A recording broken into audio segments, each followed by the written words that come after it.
smiling. Everybody's watching us. And I don't have my computer on yet.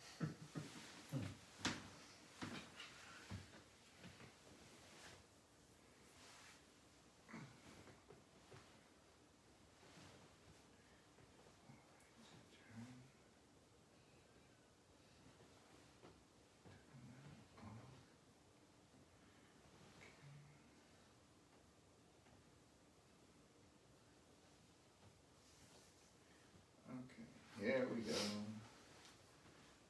Facebook. All right. Hello, everybody, and sorry we were sitting here in silence, trying to get everything warmed up. Lori Falk says, I'm getting ready to shoo the kids to bed and clean the downstairs. All right. Hello, everybody. And we are trying to get everything set up here. So. Another exciting hour ahead. Exactly. Another, in the land of the quarantine, another thrilling night of Rectory Chat. You're so bored, you'll watch two priests and a deacon. That's right. In the land of the blind, the one-eyed man is king. So we had a good day. Had some confessions. And let's see here. Okay. James Wolf says, have a blessed evening, Father Lundberg and Father Holmes and Deacon. Donna, love these Rectory Chats. Thank you so much to all of you for making time to stay connected with our parish family. We miss you all so much. We are looking forward to harassing you a lot when we get back. Right now, I got to fix something. We're slanted. We're going downhill. All things are going downhill. Hang on. Seems fine. A little bit maybe, but... There we go. It's a little bit better. I'm kind of OCD, so... Okay. Tim Gavin says, hello from Dulles, waiting to punch out at 12:30 a.m. Oh boy. We were praying for you. God bless him. Stacy says, good evening. Rosemary says, good evening. And Beth just joined us. Hello, Beth. Chris Shaper, good evening, gentlemen. Oh, hello, everybody. The flavor of tonight is tangerine LaCroix. You can't get out and pick up tangerine. You can drink them. Chris says, good evening. Inquiring people want to know, Father. That's really important. Yeah. Angela says, are we going to talk about the SSPX tonight? Do I need to get a drink? Gosh. I don't think right now we have a new dossier prepared yet. Hello, Mark. You did, by the way, you did a very, very fine job answering the question. It is, you're right, it's an absolutely complicated topic. Anna says, good evening, fathers and diacono. So they're there. Andrea's here. Daniel. Chris Shaper. Guillermo says, hey, fathers. Potencia. He is soon to be a priest. Ethan Cooper says, hello, Father. Oh, hello, neat. Ethan. Ethan, how are you? One of our faithful servers and parishioners. So That is so cool. let's see here. What else we got? I got a toggle between two windows. Greeley says, good evening. We're a little bit late because we were coming over from confessions, and then I had to go get the computer, and it was all a bit of a mess. So we're getting this going. And Kaylo joined us, Catherine. Let's see. Donna says that is better. Yes, we can harass you. Paul Steele says hello.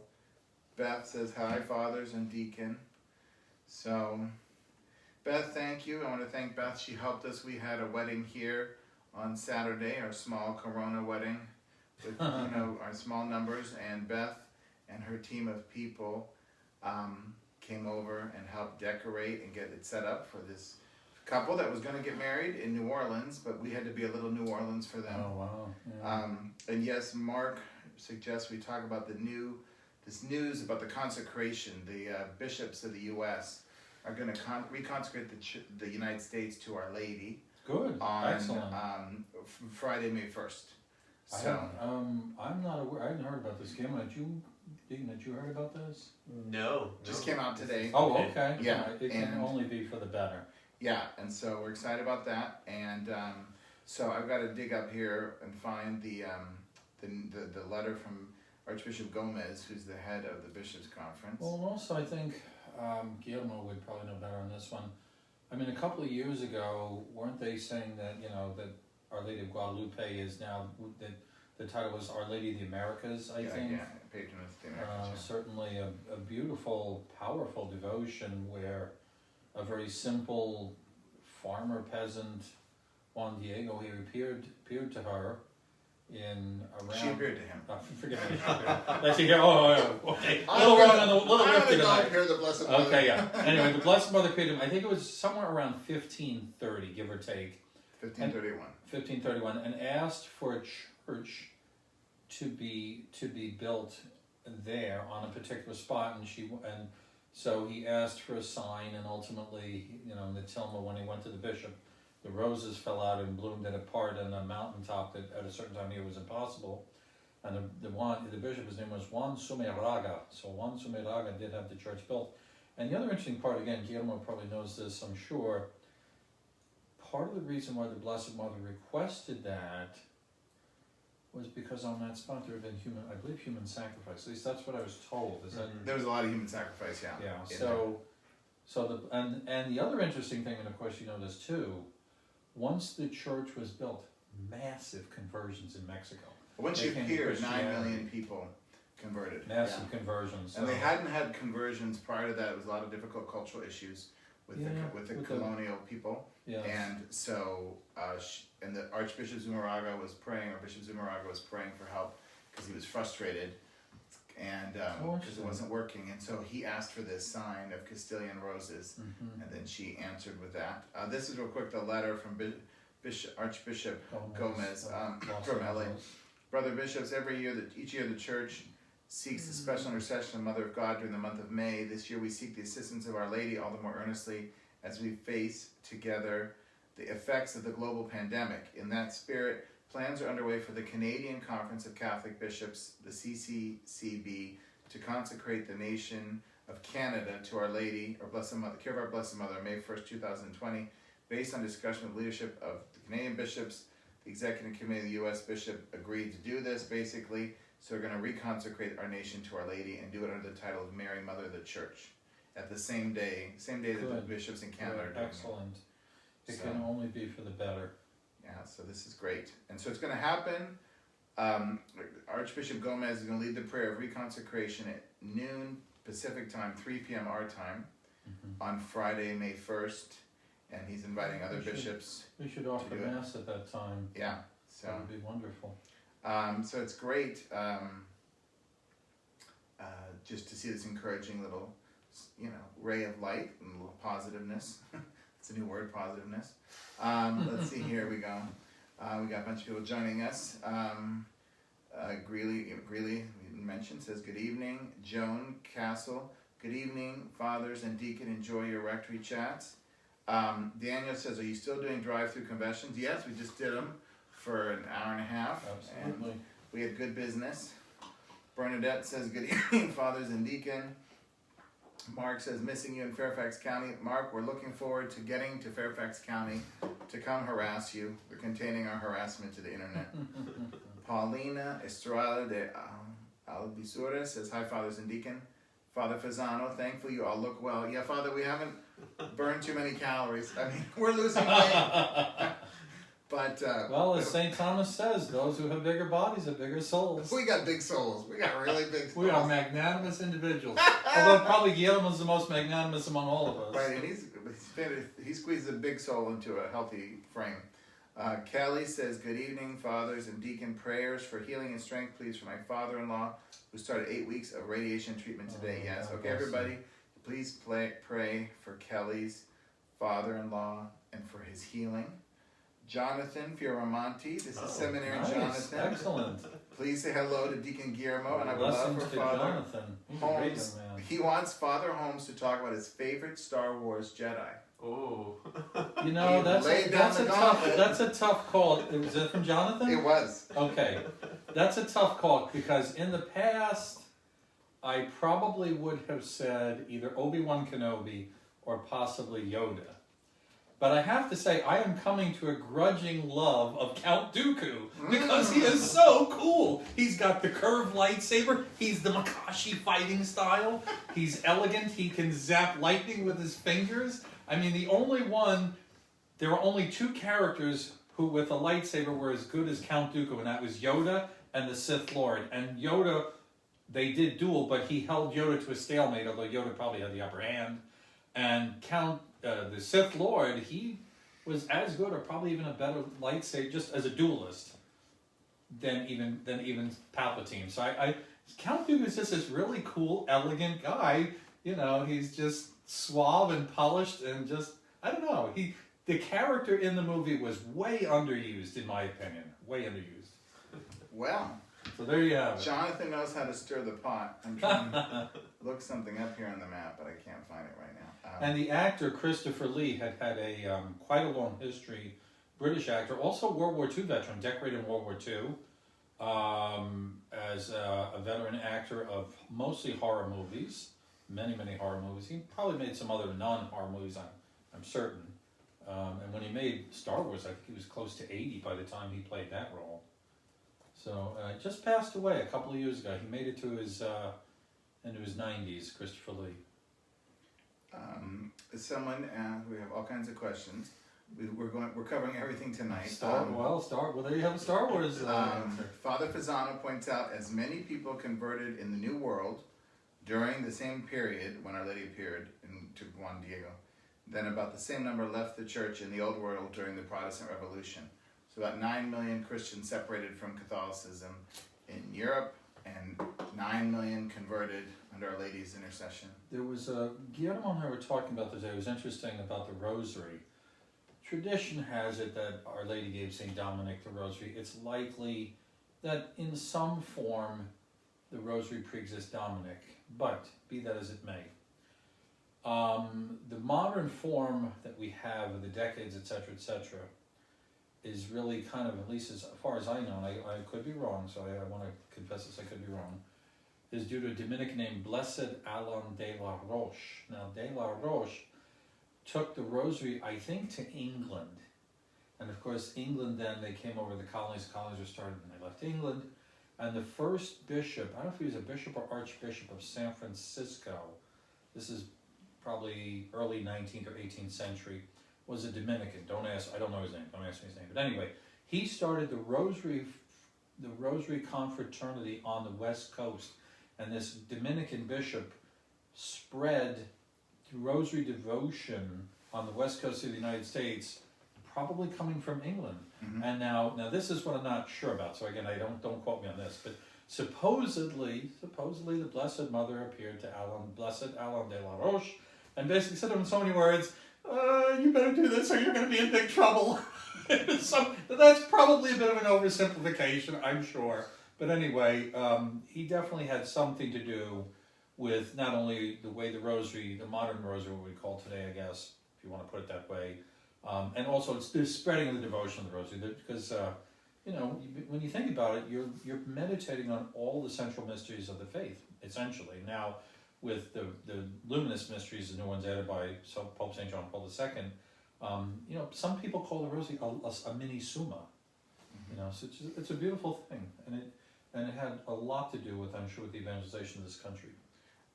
Carolyn Spinelli says, hello, all from the Spinellis. Lori Fawkes got very enthusiastic when you started doing your Jedi teaching. Strong am I with the faith, but not that strong. She said, I love this. Father Holmes is so great. We've got her fooled, huh? And then Regina. Lori's wonderful. Regina Heine might have to head over to Father DeRosa's podcast. Mary Washington, Mary Lynn. Hello, everyone. God bless and protect us all. Father Vizana points out, do ask for prayers for Father Richard Carr, who's in the hospital. Tested positive for the coronavirus, but from what I've heard, he is on the mend. He had a cough on Easter Sunday, got worse. He got some antibiotics, got worse. They took him to the hospital, and on Friday, and he tested. He had pneumonia, and then they tested him for coronavirus, and I think he was exposed as well in the hospital. He did test positive, but he's doing better, and he's very humorous, and he's in his dry humor in his comments about his condition and the virus, so we should keep praying for him. But he Absolutely. is on the mend from people who have talked to him. And my brother So- John, I think I mentioned, he had pneumonia, but he was tested, and thanks be to God, he did not have coronavirus. Oh, good. So Okay, it's, good. Hopefully Rich is going to recover. Daniel says, Daniel Soares says, Father Pisano, so good to see you here. Are you at St. John's in Front Royal? Mary Lynn Wallington, yes, prayers for our dear Father Carr. Father Pisano, Marco Polo introduced the practice of praying the beads long before St. Dominic. However, Dominic developed a new way of praying with mysteries to combat Albigensianism. Yeah, Albigensian heresy, that's right. Because the Cistercians, I think it was the Cistercians who amongst they prayed, they were sent in and had very little success. It was actually St. Dominic who had the great success of converting them. But also, to be fair, some were burned at the stake, unfortunately. Well, But Dominic was the one who primarily, because he began to speak in the mysteries of blessed is the fruit of thy womb, Jesus. oh, he added that. I'm sorry? He added that? No, No. but that was a big part of his teaching, I think, with Okay. the Albigensians. Oh, I see. Okay. Let's see here. Beth said, you're welcome for the help. So thank you there. Paul has a question. I have a question. This is Paul Steele. Is the Greek Orthodox Church down the street from Sacred Heart considered a Catholic church? No, it is the Dormition of the Virgin Mary Greek Orthodox Church. And in my non-theological terms, they have this very good Greek festival every year for the Feast of the Dormition and the Assumption. And they have this huge festival. So the non-skinny clergy and sometimes the skinny clergy waddle over. Well, he walks normally over from Sacred Heart to enjoy. But so they're in the Orthodox Church, so that is different. They're not in the same relationship with Rome that we are, and their tradition, their liturgy goes way back. You know, they're beautiful. I mean, I don't know much of anything about Orthodox liturgy, but goes very venerable. They haven't changed it. I don't know whether at that church how much of their liturgy is celebrated in the traditional languages or in the vernacular. But the priests, they're very kind to us, and we have some families in our parish who have members who are Catholic and members who are Orthodox. But so it's not a Catholic church, but it's a lovely little parish, and their first priest was here when I was here, and then he had to go to a new assignment, and then there's a new priest there now. So let's see here. Donna Eppert says, how are you all holding up? Well, I don't know. We'll start with the deacon. Deacon, are you holding up? I think so. I mean, when this whole thing started, I didn't know it was going to be a great opportunity for me to work. I'm working on an MA thesis for this seminary, so I've been having a lot of free time to work on that and to read a couple books that I wouldn't have the opportunity to read if we were. He's busy. I mean, writing your MA paper is like a nightmare in the seminary. He's got to get it done, and he's had lots of time to do it, and he spends lots of time in front of the Blessed Sacrament, and he's been taping. Well, I'm not going to tell what he's been doing. You keep going. What else have you been doing? How are you holding up? Yeah, so I think it's been a good opportunity for me to realize that, yes, I mean, I'm going to be a diocesan priest, and I'm going to have to do a lot of work, and that's great, and that's amazing. But sometimes, lives give you an opportunity to realize that all that work that you do is powered by the mother of like interior life, and you have to take care of interior life too. So it's been a good opportunity to pray a little bit extra and to read a little bit extra too. Father, are you holding up? I think so, and I think I would certainly second what Guillermo says, and I think for all of us, but especially for you, because you're amazingly tech savvy, and we've got some very tech savvy people here, and I think we're really seeing the blessings and benefits, which I am sadly not tech savvy. I'm going to have to learn this. Not true. Okay. He's the #1 video on the YouTube channel. That doesn't for make me Sacred tech Heart. savvy, but He uses the technology. the technology is really, seriously, it's reaching people where they're at. It's a tremendous blessing that I think we really, I mean, if you think about the internet, how old's the internet? 30 to 40 years old. Al Gore invented it. Yeah, Al, thanks, God bless Al Gore. But, well, God bless him anyway. But, so I think we really have only begun to scratch the surface. We hear so many things, unfortunately, negative things about the internet. The bad stuff is on there, bullying, and that's real. It's bad. It's very, very bad. But here's a perfect example where we're reaching people because of this unfortunate, coronavirus situation, and streaming and live chats and the mass and talks and other things, this is a true blessing. And I think I agree with you, not only that it has to continue, but will be, I think in the future it's going to become standard in some sense. A lot of stuff is going electronic. The bulletins online. Every parish anymore has has its own website and pages. So these are good things, and I think we have to be creative in using the technology in ways that can reach people where they're at. Because as you know, you've got people like you and Guillermo who are very tech savvy, and you got people like me, not so much. But I'm willing to learn. It's not like Father Holmes sits there with stone tablets. He's all into technology, and I just sit there and say to people in the staff, "Hey, can we do this?" And they go, "Yeah, we can do that." I was like, "That's great." And then Father Holmes goes, "Wow, you're a genius." And I'm like, "Yeah." Because the people on the staff make everything happen. But you ask the right questions. You have to have someone that can ask the right questions. It's like, I remember Scott Hahn making a point in one of the classes in Steubenville about the heresiarchs. And he said, were they bad or evil people? Probably not, but they were just asking the wrong questions about the... For the lay people here, the clueless people, what's a heresiarch? A heresiarch is someone who either in their teaching or beliefs pertaining either to the Trinity or usually the Christology, the two natures of Christ, that they made mistakes like Arianism or modalism or things like this, and they misconstrued, the scriptural basis and the knowledge of who Christ was as fully divine, as fully human, as free of sin, co-eternal with the Father, etc. All these things that the first 7 ecumenical councils had to hammer out, and so.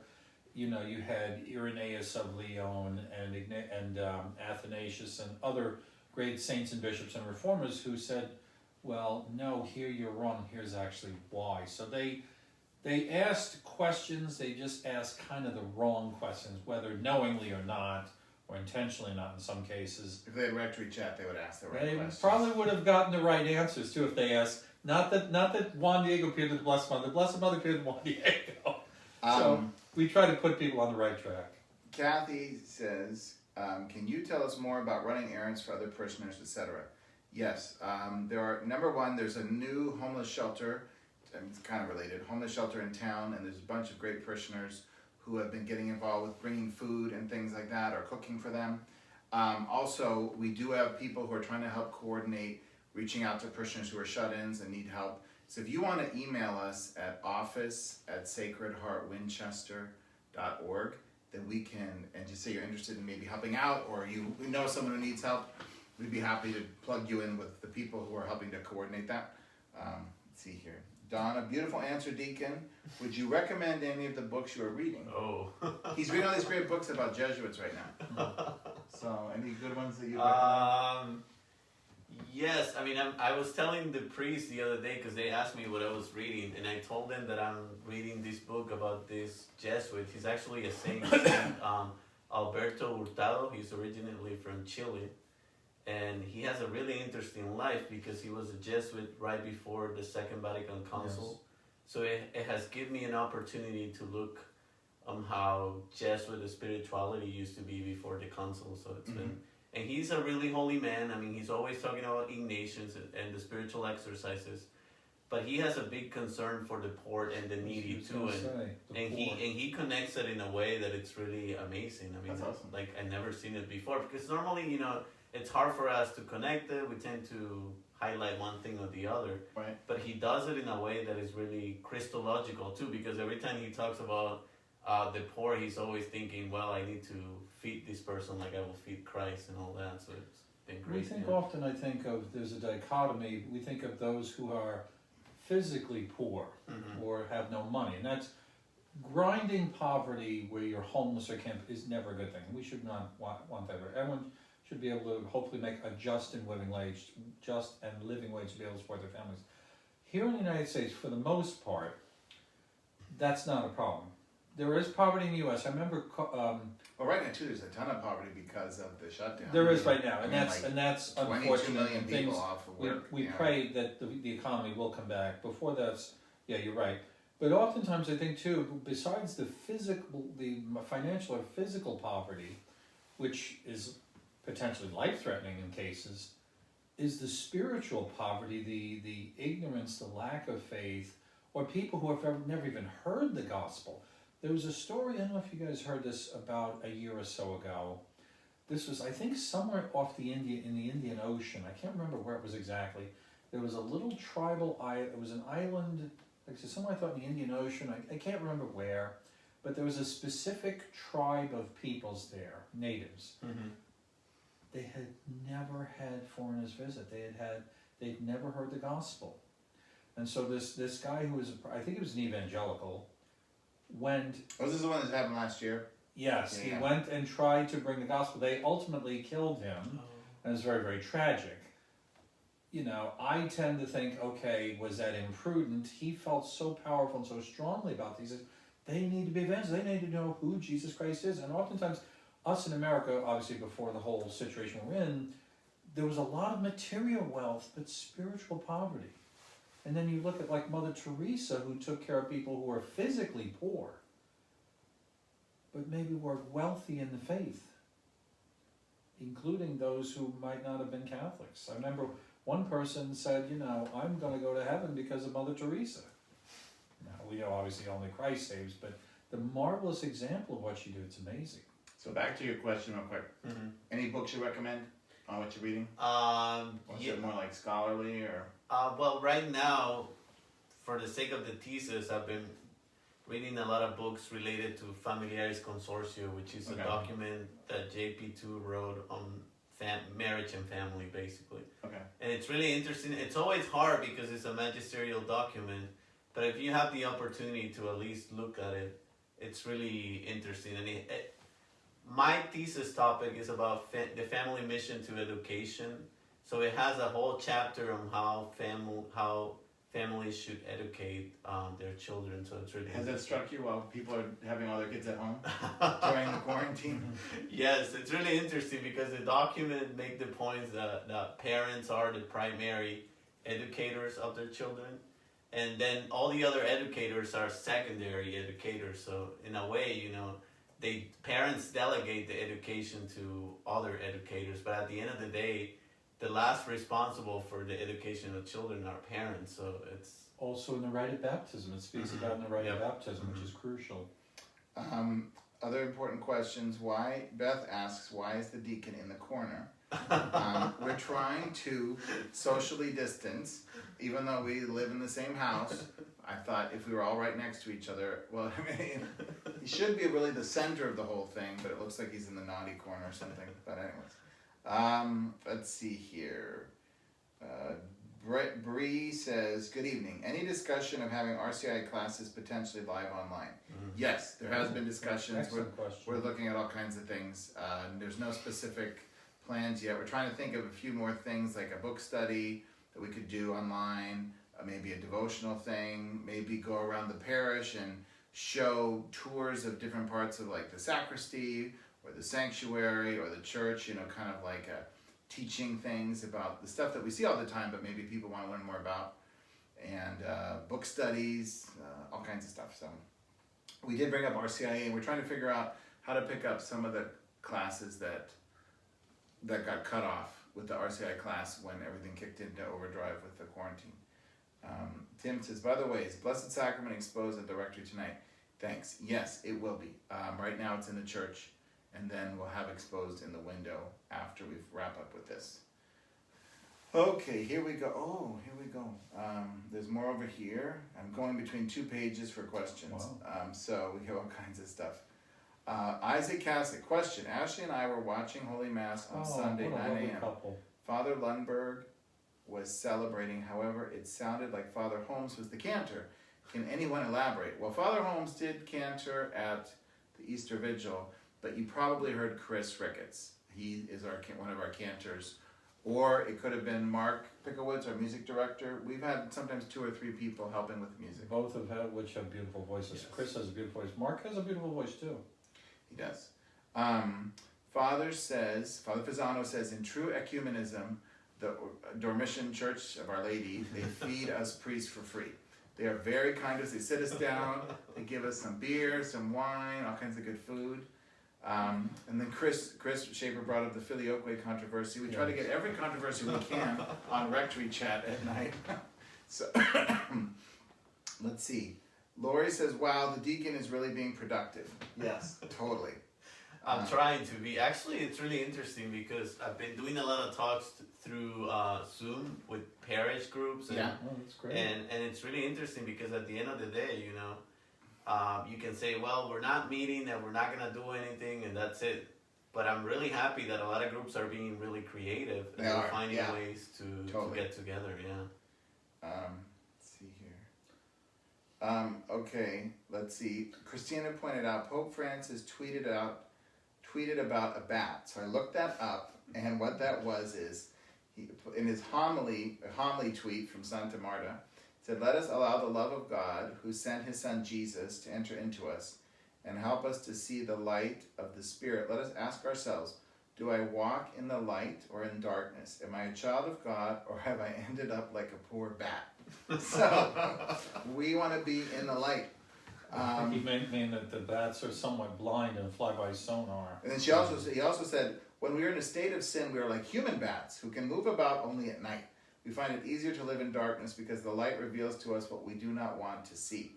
But then our eyes grow accustomed to darkness and we no longer recognize the light. So, You know, it's interesting too because in Scripture, Jesus at one passage in Scripture, I can't remember where he says, you know, while there is still light, let us walk in the day. For, you know, there's very, very few instances in the New Testament where it actually says, and it's night. It's only, I think maybe Yeah. two or three and like times. at the Last Supper, and Yes, it was two- night, yeah.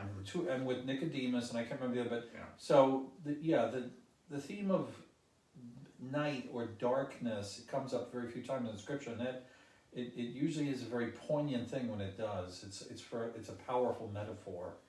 Father Tamil, who is from India, says, hi, dear fathers, Lundberg and Holmes and Deacon. I'm sure you have a blessed time discussing about vast matters, personal faith, Bible, etc. Yeah, we like to eat and we like to talk. By the way, if I could go back to the Orthodox for just Yes, 1 minute, just sure. briefly to say, without getting into the Filioque and everything that separates us, we need to remember that in 1963 or 64, Paul VI and Athenagoras mutually lifted the bans of excommunication and banished it forever. So since the Second Vatican Council, we have been in dialogue with the Orthodox. They have a valid priesthood, they have a valid Eucharist, they have valid orders. So we really have to try. I think was it in Lumen Orientale? I think it was John Paul II talked about, you know, the church breathing on both lungs again. That, you know, that yes, they are separated brethren, but they have valid orders and valid Eucharist, and we really need to strive to heal that wound that has sadly divided us for centuries. Let's see here. Regina Heine says, Father Holmes is so right. Before this, I didn't even know what I didn't know about technology and trying to get lesson plans online. It's exciting but intimidating. No kidding. Ask Father Lundberg, he can answer any question. I'll ask the staff. Catherine Lopez, Cato Burns' anniversary is tomorrow. Oh, that's right. When she passed away. Thanks for being there for her at the end, Father Lundberg. Knowing we have friends in a better place is a blessing at a time like this, as much as we agonizingly miss her. Yeah, Kate is and was such a great lady. She had a huge personality. And she loved the church, and she loved the country, and she loved priests, she loved the faith. And she was a hoot, and she had panache, and she would feed you and then make fun of you for eating her food, and then be mad because you don't eat more. But she was always getting people around the table. Sounds almost a little like Mother Angelica in some Yeah, she ways. was. She was like a lay version of Mother Angelica. She totally was. They were sisters in the spirit. Excuse me. Heather Gardner. Speaking of Marian apparitions, I have read some about how the warnings of Our Lady of Akita may be applicable to our current crisis. Any insights? Well, we can make something up. No. The apparitions at Akita, or not the apparitions, the messages at Akita are fascinating. Sister Agnes, who was a convert, and in this from this order of sisters, and then and she had a hearing. She was losing her hearing, and then she was in front of the Blessed Sacrament. I think she had these locutions, and then this statue of Our Lady at the convent there wept 101 times, and then she was healed, and then she was given these prophecies that people needed to repent, and that if they didn't, a worse punishment was coming. But she also seemed to talk about the times we're living in right now. She said there would be bishops against bishops and cardinals against cardinals, and that people who promoted devotion to Our Lady would be mocked. So it's very serious. I mean, it's very interesting. I mean, I'm into Akita too. But Father, any thoughts on Akita? I can't offer much on that. The only thing, as far as I know, and correct me because I could be wrong, is I thought it had at least received the approval of the local bishop. I think. I don't know much more than that. I think connecting it to the current times, I think I would recommend Christus Vincit by Bishop Athanasius Schneider. I think some of the things that Cardinal Burke, Cardinal Sauer have said, I think all fantastic bishops and churchmen. And also what I mentioned last night on John Henry Weston show at Scott Hahn, I do think some of those things is related to what we're going through now. I mean, Deacon, any thoughts? Yeah, and in general, I think all the apparitions of Our Lady have a lot of things in common. Like, she's always telling us to pray the rosary, to pray for the conversion of sinners, to pray for the poor souls of purgatory, and to do penance. So I think that those things that are common to all the apparitions and all the revelations are things that we really need to highlight in order to first to grow in our devotion, but also to pay attention to the revelation of Our Lady. There's one quick line that strikes me too. I heard this recently about the Divine Mercy devotion in Saint Faustina, I should say, that Jesus said to Saint Faustina something effective: before I come as the supreme judge, the just judge, the only just judge, I come as a merciful Savior. And if any time needed mercy, it's us, and it's now. Desperately. Let's see here. Let's see. Jason says, stay healthy and well. Yes, we are trying. Daniel Soares says, I think that might have been the Andaman Islands, Father Holmes, where that Protestant mission was. Could have been, yeah. I don't remember where it was, but he was killed, sadly. Let's see here. Lori says, I've been thinking that we should have one big jubilee when this is over with a lot of mass sacraments. Yes, I think it would be good. Mark Schlomer, I'm here. Father, don't believe anything Beth may have told you about me. So far, I don't think Beth has said anything negative at all about you tonight. I could go back to old ones. Isaac says, what is the white frame picture behind the lamp? A pineapple? Oh. Yes, the frame's falling apart. It is a pineapple. It's a symbol of hospitality. And above here we have these two pictures from St. Peter's Basilica with John Paul and Benedict. And we have Francis out here. Let's see here. Nothing new here. I'm going to go over and check real quick on YouTube to see if we have any questions over there. Mark is glad to know that Beth has not been saying bad things about him. And we'll go over here to the Rectory Chat on YouTube and see if anybody's put any questions there. Right now, I don't see any. Also, maybe just one quick reminder, going back to, again, the thing about private relation. I can't speak a whole lot about the key revelation, but, and I think Karl Rahner said this, I'm pretty sure it's attributed to him years ago, where he said, although private revelation, it does not add to the deposit of faith. It certainly can't contradict the deposit of faith, but it may be reminding us in a specific moment in our church history of something that we have forgotten or not living that we need to live. Penance, conversion, these are things that are, we're always going to need to do as Christians. So if the Blessed Mother truly is appearing in all these places and reminding us of this, there's a reason, because we're not doing it. On YouTube, we have Ethan. Also, Ethan Cooper said, hello, Father. Eric Haas says, hello, Father. Oh. Valerie Rocha, the Rocha. She says, hi, Fathers and Deacon. God bless you all. Love from the Rochas. Sending our love out to the Rochas. Joey Cooper says, hey, Father and Deacon, I miss being in the altar with you guys. Well, we miss having you, Joey, and we're looking forward to having you serve again. Liz says, is that door behind you the one to your little porch that can be seen from the parking lot? Yes, that is correct. And this one goes to what's now our little Rectory Chapel. Okay, let's see here. Let's see.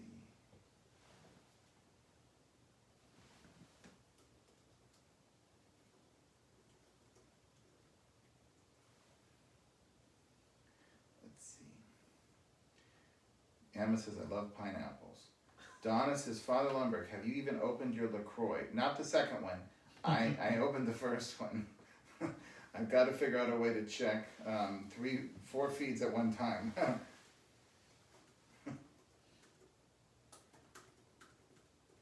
Let's see. Okay. Kelly was laughing at something. Emma said, I already read that. I love pineapples. Okay. Let's see here. Back to, I'm checking 3 different things. Oh, wait, another question. Here we go. Let's see. Mark asks, how do you suggest we maintain the Easter joy in these weeks after Easter? Well, that's a great question. Father, you want to take that before I jump in? Oh, why don't you take it first, and then I'll jump in. Or let the deacon take it. That's a toughie. I was talking to a friend the other day who likes Carmelite spirituality, and we were talking a little about St. Josemaria too. And I think, among many schools of spirituality, that there's this idea of trying to do God's will. And so right now we're in this weird situation with the quarantine. And, it's a struggle, because on one level you feel like if you're just totally passive and don't push back, that's not good. Like, I think the Holy Spirit is moving people to say, hey, when can we get back to a church? When can we get back to work? I can't speak with that in any authoritative way. But at the same time, too, it's also this struggle to say, okay, how can I live God's will? What is he doing here? What opportunities is he opening up? So I think one thing we can all do is read the daily readings from Mass. Mm-hmm. And you hear about the early church, and you hear about the lives of the first disciples and how they were living in community and sharing everything. And I think these readings are great for our interior life. So Mark, that's a great question. We can all try to meditate. There was one, this is pre-Christian, but I think it may apply. I think it was at the trial of Socrates, where he was ultimately killed. He said, you will do a greater harm than anyone by taking my life. But he says, ultimately, am I jailed, if I'm in chains, am I still free?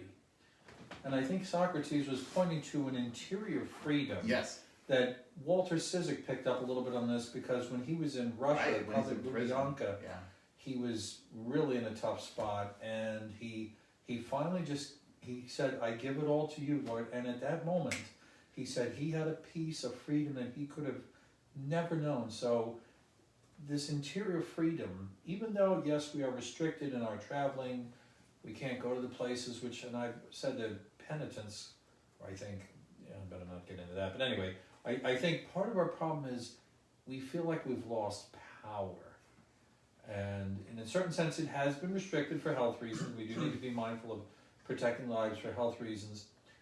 But are we still free? I think that's a key question that we have to ask ourselves. Have either one of you read Interior Freedom by Father Jacques Philippe?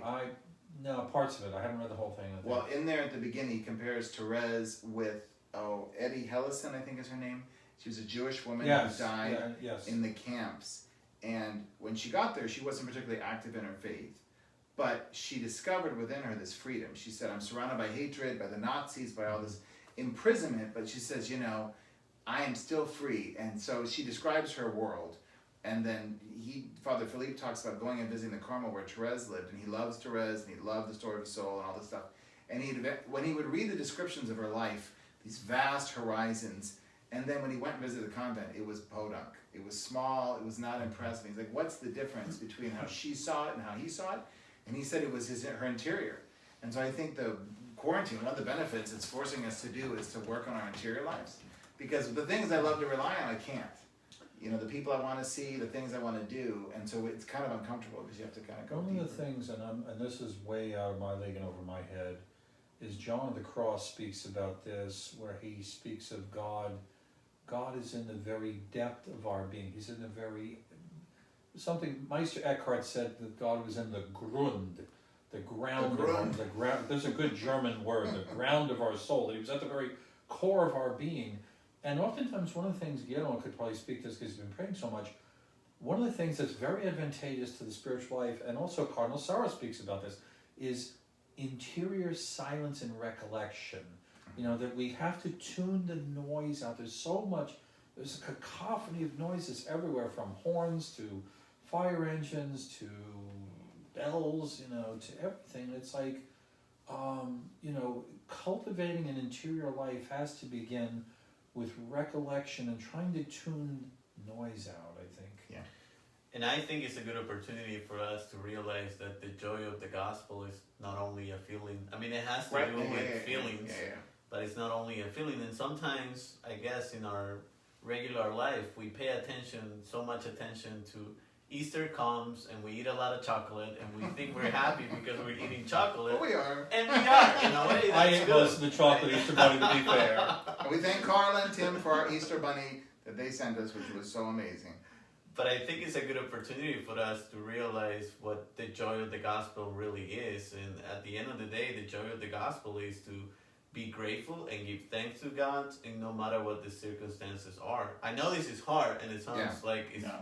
But at the end of the day, it's just being able to say thanks to God in the middle of the things we have and the family we have and all the things that are around us. I go back to Walter Sizzicum because I think there's a similar point in the book by De Caussade, Abandonment to Divine Providence, where so good. He talks about grace is always in the present moment.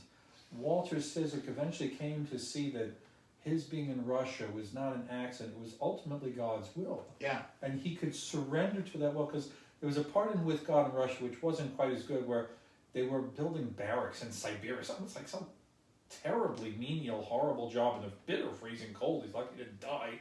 And one of the other prisoners said to him, "You're a Christian, you're not a communist, you don't agree with this, you don't believe in these people. How can you do this?"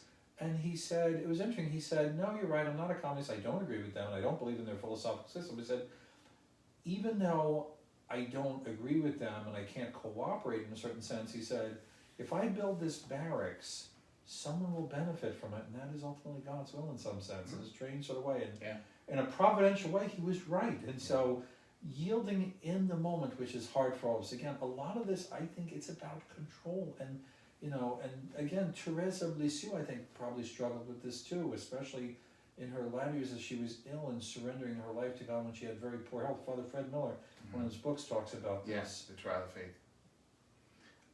Okay, let's see here. Christina says, "Thank you, Father Lundberg, for celebrating a COVID-friendly wedding this past Saturday. That was great. It was very enjoyable." Barb Hurst says, "Hi, fathers and deacon. Question, many of us pray for the priesthood. How can we more specifically pray for you?" Well, that's good. God bless you all. Hugs to you all. Deacon, we'll put the pressure on you. How can people pray for you? Are there specific areas that would help? Your MA or? Sure. I mean, for graces, so I can get prepared for ordination, because eventually, that's right. God willing, I will get ordained, I hope. And always, and I know you do, but just in case, I'm going to mention it. Always pray for seminarians. I mean, it's really nice that we have in our Arlington webpage, we have a picture of every single seminarian, and you can actually pray for them by name. So if you have the chance and if you have some free time, pray for all the seminarians by name, because it's nice, and that way, you know, you don't know which one is struggling, but if you pray for all of them, you can actually, you know, help them in their vocation journey. I think we have a group here of mothers also. We do. We have a couple groups. I don't remember the name, what it's called, but basically, Mary, Mother, Priest. they basically their spirituality is to adopt a priest. Yes. By name, and that is a wonderful thing, because we all need prayer, and God knows the priesthood, like marriage, is under assault today. Valerie Rocha, if you're still watching right now, you can send us a message on YouTube or whatever, a little bit about the group that prays for priests. And also, if Mary Thompson's watching. I know Nancy Troutman is in that group. She's Nancy. Involved. So, because I don't know, for you, Father, for me, I mean, I think the thing is, it's great. We make a good balance here in the parish. I mean, if we sit on the sides of the room, we balance out our weight. But we approach everything from different perspectives. I mean, we bring our own perspectives to all the challenges in the parish. So we have all these discussions. We go around the table, we talk to the deacon, we talk to other priests. And so part of the challenge is like saying, okay, we all have this desire to serve the parishioners. We want to do stuff. We want to serve the diocese and the bishop. We want to help our community. And so Father Holmes is always a great sounding board for me, because I'll say, what do you think of this? And he's honest. He can say, oh, that's good, or that's crazy, or maybe you might rethink that. But I'm always thinking like, oh, well, we could do this. Because you're just thinking like, I'm always wrestling with people are stuck at home. People want to have Mass.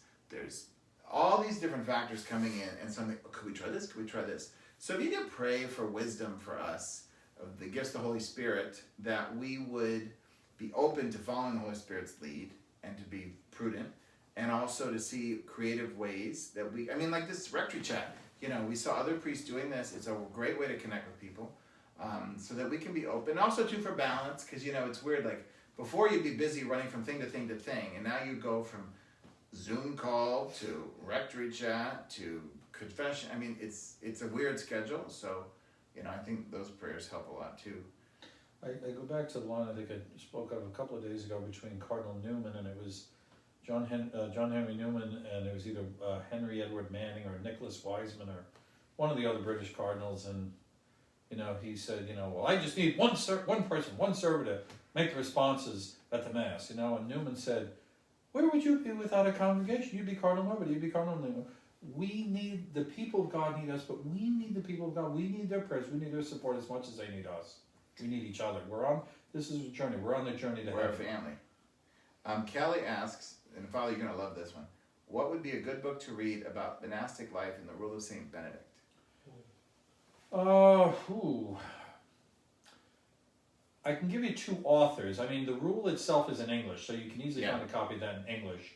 Dom Columba Marmion, who is an Irish. Blessed Columba Marmion. Anything by Marmion. And also, I don't know if he wrote on the rule, but an English monk, Dom Hubert van Zeller. Yes. Also very, very good. There are several translations and different.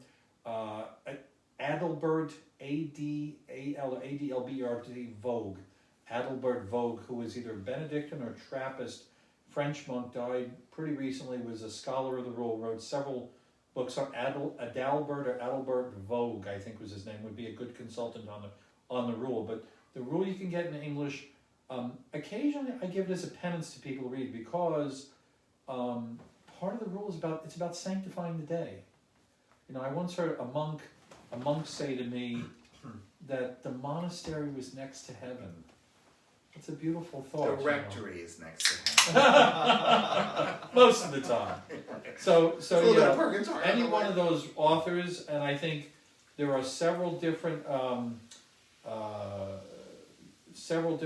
that have written on the rule. RBY, Rule of Benedict, RBY 90, RBY 80 was a commentary that came out some years ago. Or just ask a Benedictine monk; they would know very well things to read on the rule. There are many different things, books, all good, and I think you can take parts of the rule, because most of it is about either the abbot or following the rules in the monastery or prayer, but sanctifying the day and the stuff for prayer, and also receiving guests as Christ. Mm-hmm. There are things in the rule that can apply to us. Who's the best cook among the three of you?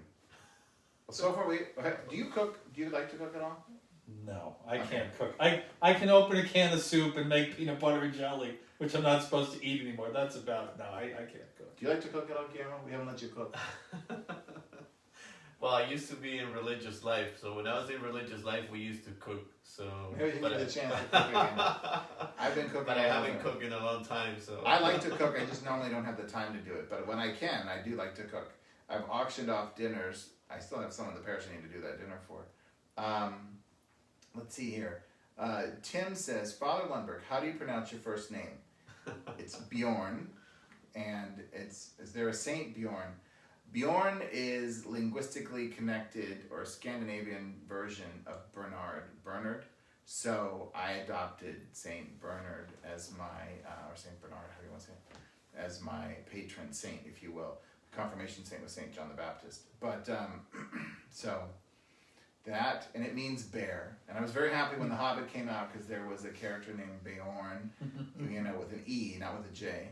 And My German mother read, my dad's family's Scandinavian, but my German mom read a book that had, when she was a teenager, with a character named Bjorn, and she liked that name. So that's where that came from. Emma says, spiritual freedom comes from true faith. It keeps you grounded regardless of what chaos is going on around you. I am not good with patience, but I find I am good at being occupied and being mindful in our faith. So I stopped praying for patience, and I pray instead to keep busy. I think God, the answer God says, we say, well, God, make me more patient, and then he gives us chances to be patient. Yeah, I right? stopped praying for patience years ago. I agree with that The one prayer you never want to ask for, you never pray for humility, because God goes right away, you get it. Kelly says, thank you for your book advice on the Benedict book. Let's see, we got a bunch over here.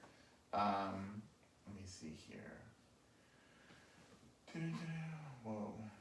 What happened to some other questions? I gotta go back up here. Some of these questions disappeared. I gotta get them back.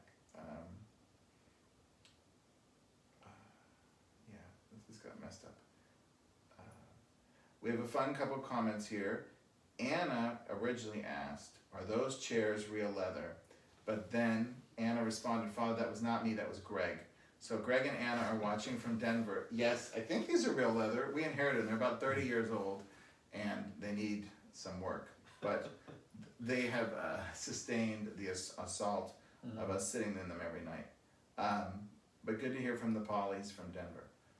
Joan says, Joan Caruso, really enjoy these chats. My only decision is what end of the couch do I sit on? Stay safe. Okay. Getting back, one quick thought too, getting back to the question about the rule of Benedict, you can become, like we talk about third order Dominicans or Franciscans, yes. There is actually, you can become a Benedictine oblate, so you can actually pledge to join the Benedictine community, not as actually a monk, but as a layperson and living the rule as a layperson and trying to follow the monastic spirituality and praying the divine office. And I've met third order oblates or third order Benedictines, if you want to call them that. Not many, but I've met a few. Let's see, Mark says, Kaylee is taking a class on ethics, and the question came up about whether the ends ever justify the means. She gave an example of someone offering her a meal and then asking if she liked it.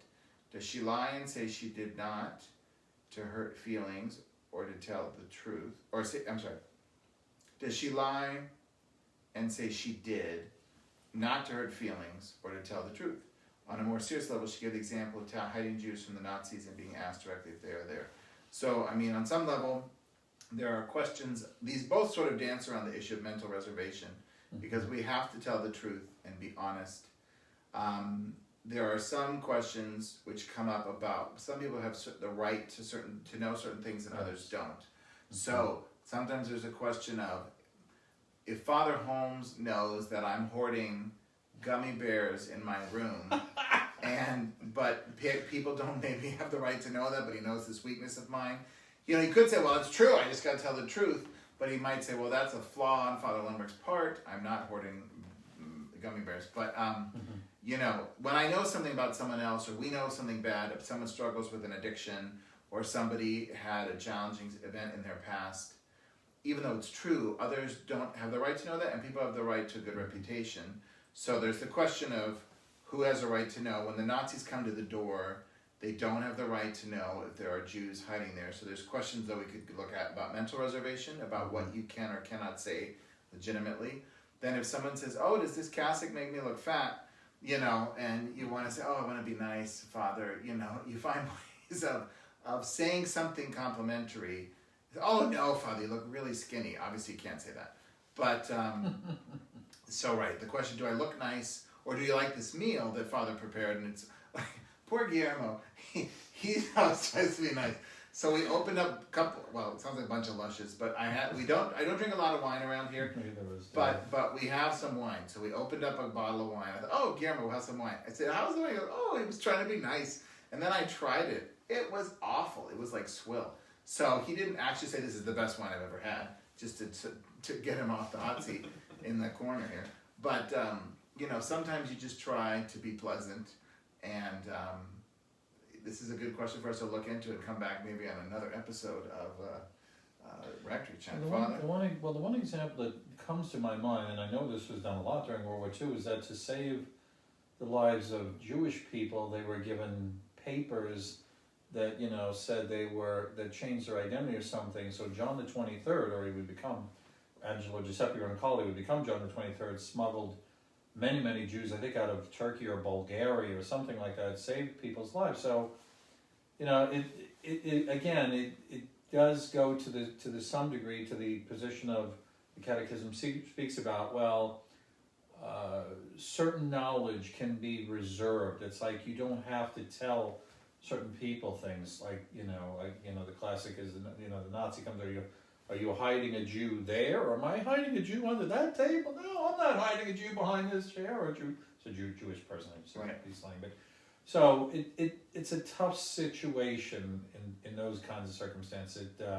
Yes, we always have to tell the truth, but that doesn't mean that everybody has that absolute You don't right. have an absolute claim Yes. to know everything. That'd be maybe like, because you could talk about like things like situation ethics and things like that, which is unfortunately very common today. I mean, where people will say, yeah, the end's justified. Like, well, I'm pregnant, I can't afford this child, get an abortion, or why would you bring a child into the world and it's so horrible and so forth. And these are difficult circumstances. But anyway, I don't know, you have any thoughts?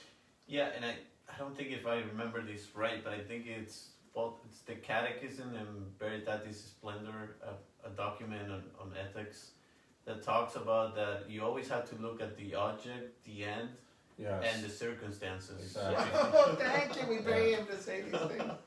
So if you look at, maybe you can help me explain it better, but if you look at those three, the three fonts of the moral yes. action, and for the action to be true or correct or moral, all of those have to be right. Okay, and they have to be for the right reasons. Let's see here. Mark asks, how are these days meaningful for you compared to what your formation experience was? Oh, Deacon. How are these days meaningful for you compared to what your formation experience was pre-COVID? Now he's going to be honest. Going to tell you a lot. No, it's been a great opportunity because, and I think part of it is I'm not in control. And my personality is I really like to control things. I like to have a schedule and do things at a certain time.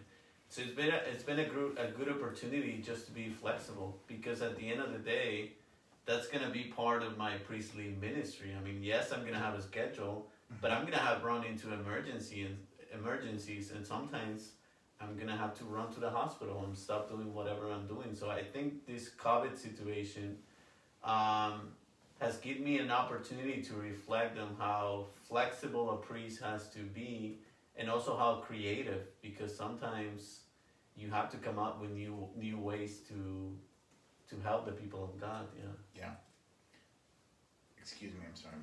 As I jokingly have said to the deacon many times, it's probably not the type of formation you would have ever thought I wanted, and yet, in a certain sense, it's kind of almost priceless, because as strange as a time when you could never get something like this in the seminary.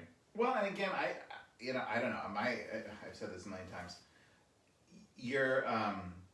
I think we'll look back at, there's all this suffering, so I don't want to minimize the suffering, the job loss. What this is doing to the country is horrible. But personally, I think I'm going to look back a year from now and say, why didn't I take advantage of that time to do this, to read, to pray more, to work on order, to work on projects, to work on evangelizing? Because usually we're just running from thing to thing to thing. And so on some level, it seems like there's an opportunity here that, we can use, but then we're so also busy with so many things. So let's see. Michael asks, Maria and I recently heard a Jesuit say Mary Magdalene wasn't a prostitute.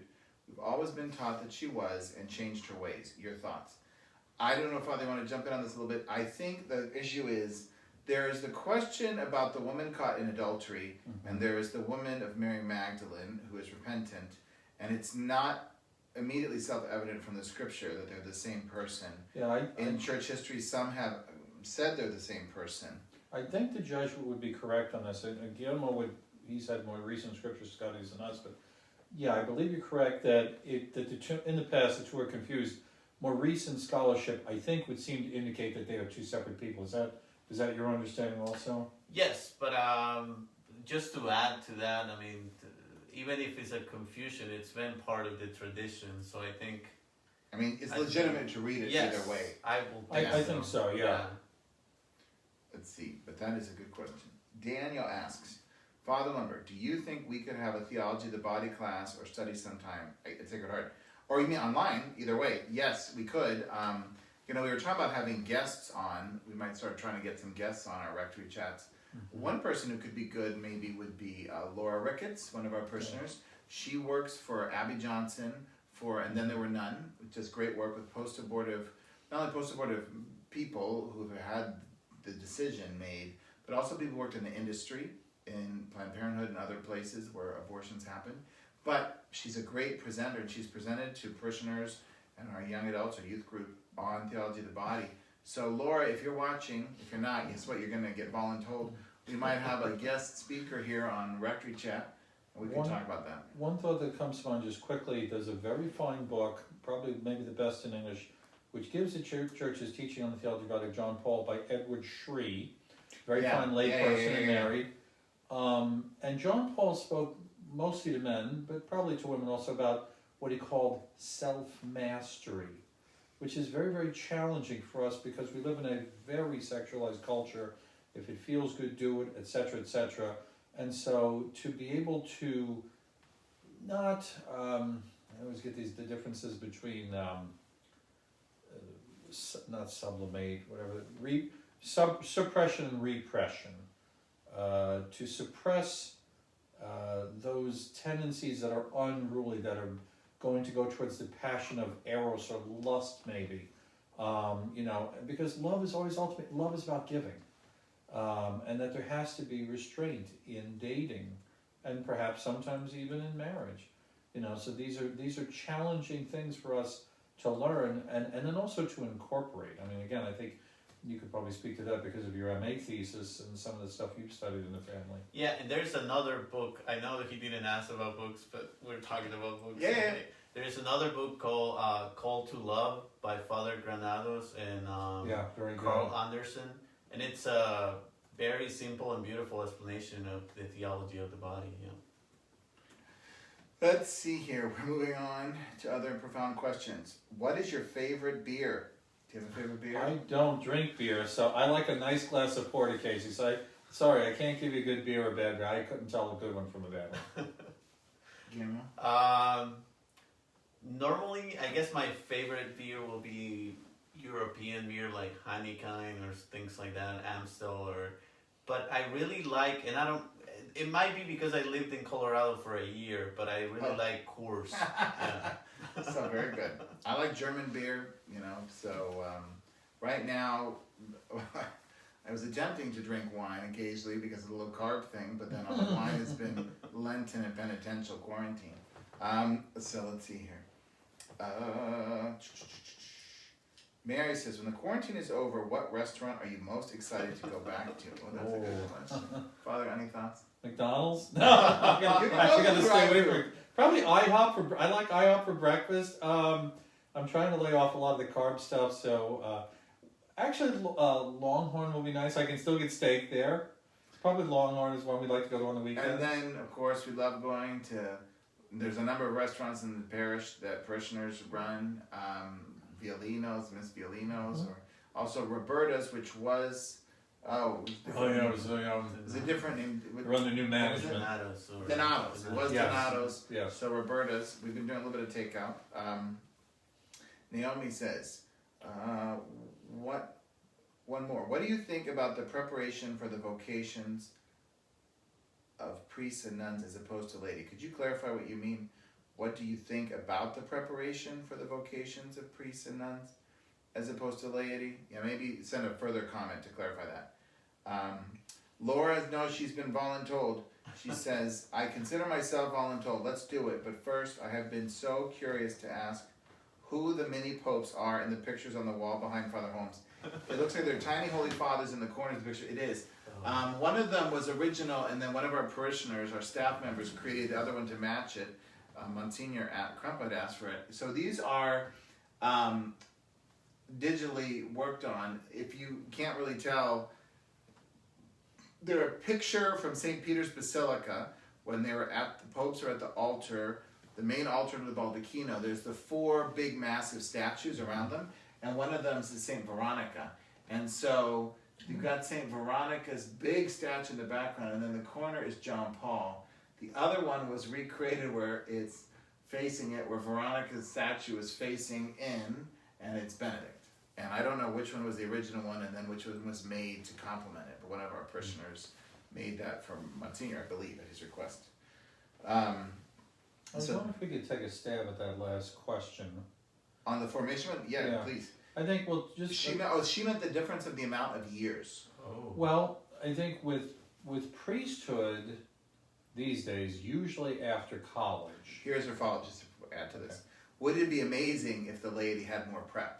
In the sense that... Absolutely. Should there be more formation for everybody? Absolutely. The first goal is now, as the Second Vatican Council said, the call to the universal call to holiness, which is based on a baptism as stated in Lumen Gentium. So we have priesthood, religious life, consecrated, either lay or consecrated religious, and then marriage, or single call to holiness now too. So at least with priesthood and religious life, usually after college, you're going to have, if it's a religious, you'll have apostolancy and novitiate, 1 to 2 years, maybe philosophy, 4 years of theology, diaconate and priesthood, which could take, depending upon the religious community, 4 to 7 or 8 years.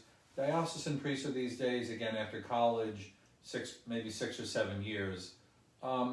Marriage, I would, and I say this in all sincerity, having done a lot of marriage prep, we need to do a lot more, because couples come to us, and by the time they come to us, whether they are evangelized or catechized, and some are and some aren't, they're all at various stages, living together, etc.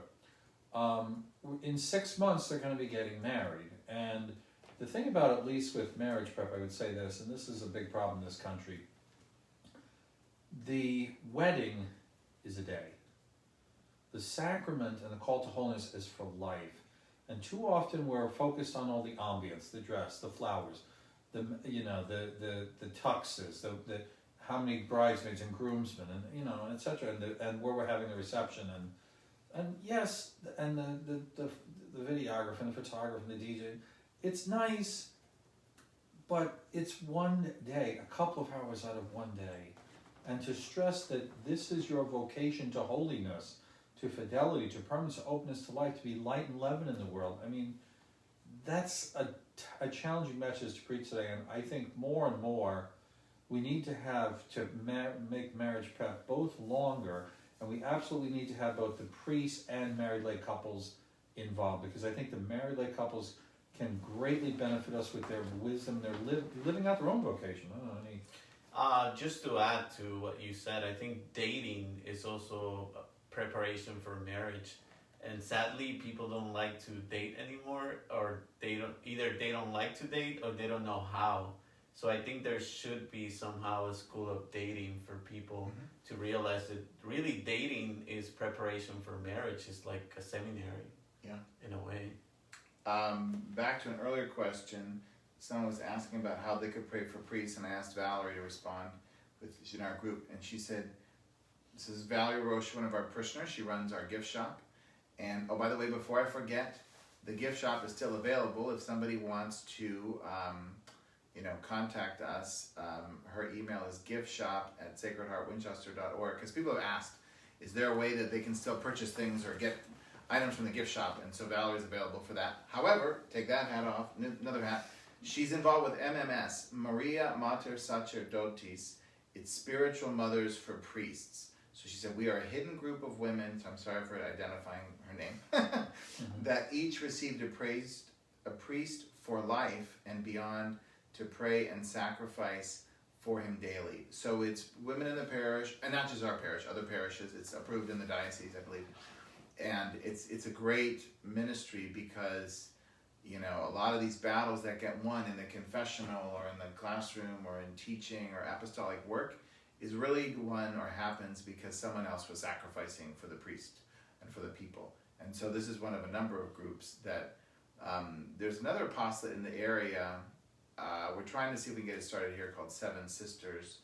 And it's also groups of women who pray for priests in their work. Desperately needed today. I was going to jump in on the question of Naomi about the lady having more prep. Absolutely. I mean, I think right now you see a lot of the crisis in the church, in religious life, in the priesthood, in when the teaching of the faith isn't really taught, or there's just a lot of inconsistent messages. You know, you could say it's bad formation or lack of formation on our part, but I think it reflects this sort of breakdown everywhere because, you know, what Father is referring to when we talk to people who are interested in getting married or in more proximate preparation, you know, for good or for ill, they've been formed a certain way. And so your question is really great because even seminary, okay, you might get 6 years. Sometimes if you do college seminary, you know, Guillermo had that, you get close to 8 or 9 years of formation. And not to scare him, but you get ordained and then you're like, I don't know what I'm doing. You know, you have all this theory, but then you're suddenly hearing confessions or doing prep or going to the hospital or dealing with crises or people on spiritual direction. And you're like, I don't have a clue. And so it's a good foundation, but even all those years, you're like, you know, there's so much to learn. So I think it's better to look at it like we have this ongoing call from God to receive continual formation. And I think in the past, if I had to be snarky, you know, there was this attitude with the laity that they can pay, pray, and obey. Mm-hmm. You know, give their donations, say their prayers, obey the church. And I don't think that's really what the church thought, but that was sort of maybe a widespread stereotype. And yet, you know, starting in the late 19th century, early 20th century, all these different movements, spiritualities, charisms have been developed or raised up by God to help people get formation. And we have people in the parish who are in the Pauline family of spirituality, you know, people in Legion of Mary, Charismatic Renewal, Opus Dei, different things. Teams of Our Lady. Teams of Our Lady. I think there was a group called the Christian Family. Christian Family was very big here. Another good group. For many, many years, I mean, lots of active people in the parish here who were very involved with that.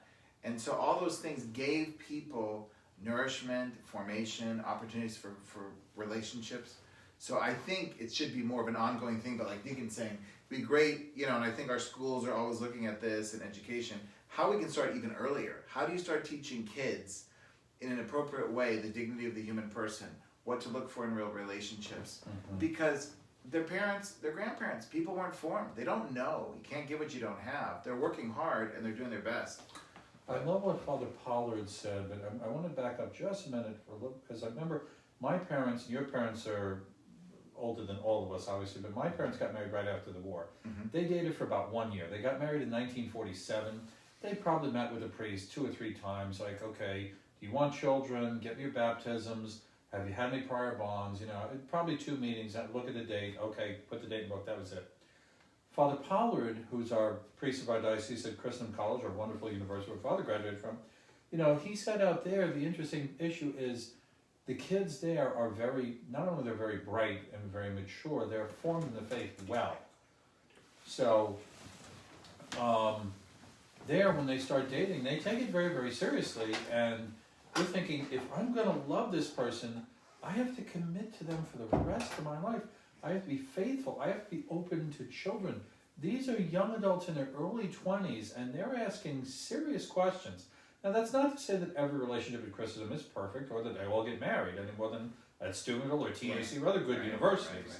But they take it seriously, and it's because they're getting it from the horse's mouth at these good schools. That's a good start. But even there, when you talk to priests and religious and lay people who work on these universities or who work with Focus, or with kids, mm-hmm. you know, there's also this reality of like, well, I came from a good Catholic home, or my family was very engaged in trying to help us learn the faith, but we're still products of our culture, right? Absolutely. You know, and so you run into the phenomenon like, okay, my spouse and I, we were dating, we were making a real effort to live the faith, we believe in what the church teaches, we're trying to be solid and all these things, and then we got married and have all these problems.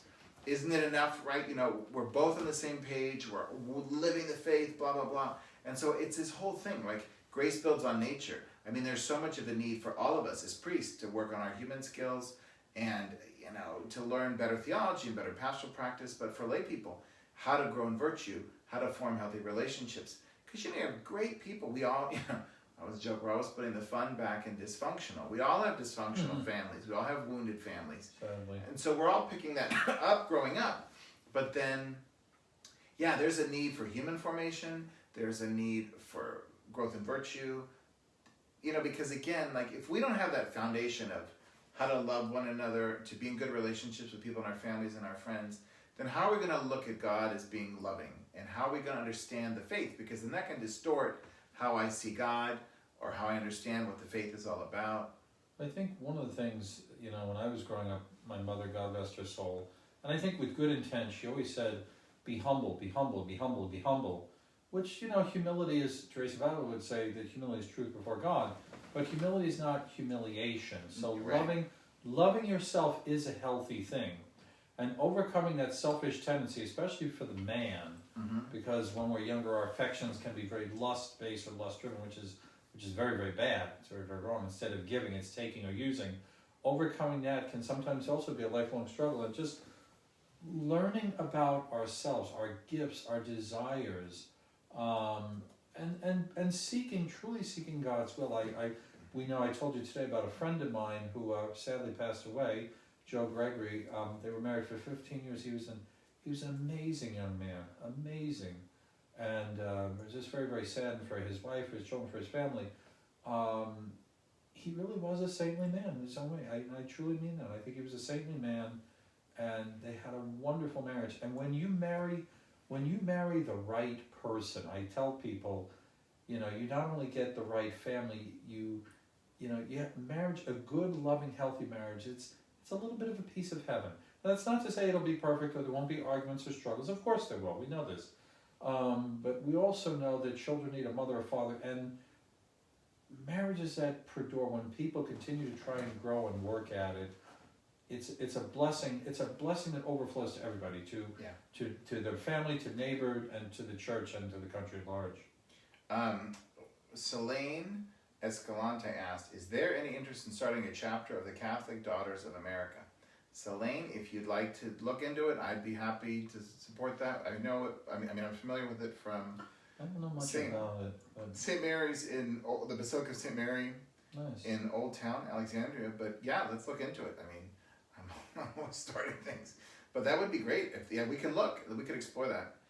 Let's see here. Paul had said, thank you for answering my question about the Greek Orthodox Church. You're welcome.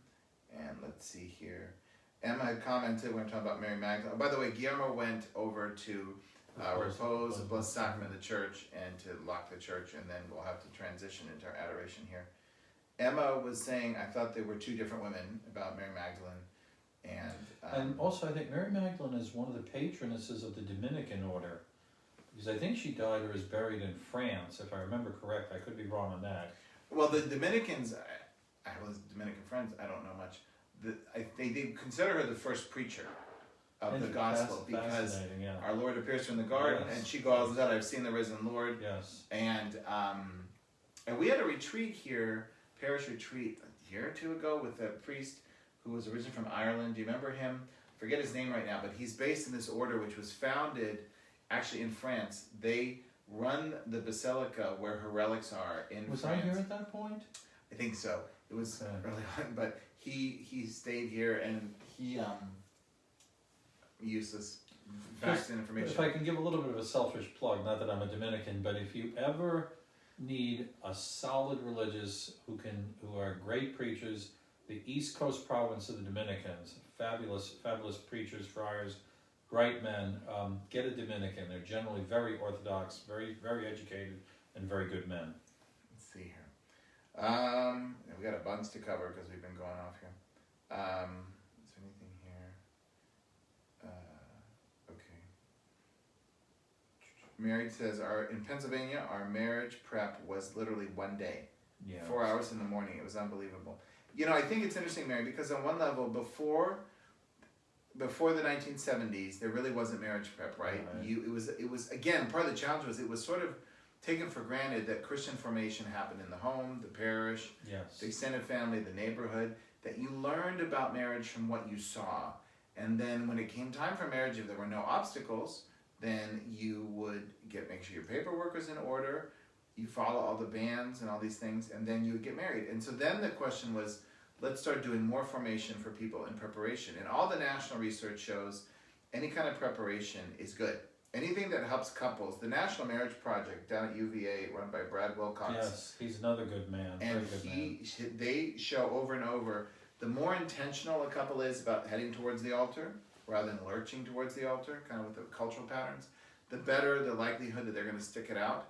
And so different places had different approaches to marriage prep. Group marriage prep, pre-candidate conferences, individual conferences. The other thing which we know now, which we didn't know perhaps 40, 50 years ago, was the deleterious effects of contraception. And you can trace, as the pill and contraception, which the pill came out in the late 1950s, but really didn't get on the market till the 70s. Mm-hmm. And so as the pill became more and more common and women got on birth control, two things happened. Family sizes got much smaller, divorce rates got much larger. And it's interesting because the focus test, which you and I, and Father, it's pretty standard, I think, in most dioceses anymore, the focus test, which we administer, as far as I know, was started in sometime in the 1980s by a bunch of social workers and psychologists as a way of coming up with an instrument which began basically a dialogue with the couple on where are you at on finances, on communication, on children, on fidelity, on the practice of faith, because there really wasn't mechanisms to do that, and also because divorce rate was getting out of hand. Right. Valerie points out it was Father Michael Donnelly. So he was from Ireland. He's in this order, working in the United States, and they're based up at Immaculate Conception up at Huntington, and but the community, I think, was founded in France, and they're very much devoted to the Eucharist. So we had yes. I think I know who you're talking about. Great guy. So we need to get him back. In fact, okay. Let's see here. More stuff to go through. So Barb says, so agree with you, Father. My husband and I celebrated 31 years of marriage yesterday. Congratulations. And we really needed more marriage prep, especially how to better communicate and manage finances. Could that somehow be more integrated into marriage prep? Well, we're always looking at, like Father says, to improve it. We want to do some things about, I talk a lot about finance and communication because, you have that book that was popular, Men Are From Mars, Women Are From Venus, or if you read the book, The 5 Love Languages. Yes, that's a good book. Secular book, but a good book. Basically when two people get married, one speaks Greek and one speaks Chinese. When you're dating, it's sexy Greek and romantic Chinese and beautiful exotic Greek and Chinese. And then when you're married 5-7 years, it's bleeping Greek and bleeping Chinese because it's two different languages. And again, hormones and attraction, all that's at work to bring you together. But then it's like, these are two tribes, two nations, two ways of life. And you're trying to integrate them, like companies merging. And so communication skills, and I think 70 to 80% of fights in marriage are about money. Yeah, that's a big problem. The other thing I think that sometimes gets misconstrued is, okay, and even good couples, they're open to children, they want children, but I think they make a little bit of a mistake of falling into a functionary. So your mom, your dad, the church has always said the primary relationship, the primary bond in that family is the love and the bond between husband and wife, and it's from that bond and their holiness that it goes to their children. And I think oftentimes couples get too busy, they don't nurture, I tell couples, I know you do this, have a date night. Yeah. Continue to work on your relationship. Don't just be good parents, that's important too, but be a loving, happy couple. We should have Father Marcus Pollard on as a guest here. Yes, he has some great stuff he has some great materials he prepared on marriage and communication, and we presented them to our catechists and to our teachers in the academy, and they really, really enjoyed it. Okay, so we got a lot to work through here. Keep going, we'll catch up. Daniel says, sign me up, okay, for the theology body classes. Okay, Laura, we got to do that. We already have a couple guests lined up already. Mary Grace says, Kateri wants to know, what is each of your favorite music? Favorite music? Oh, opera. He sings. I like opera, but I'm not an opera aficionado. I would say mostly I like a good voice. Yeah. I like people who have good voices.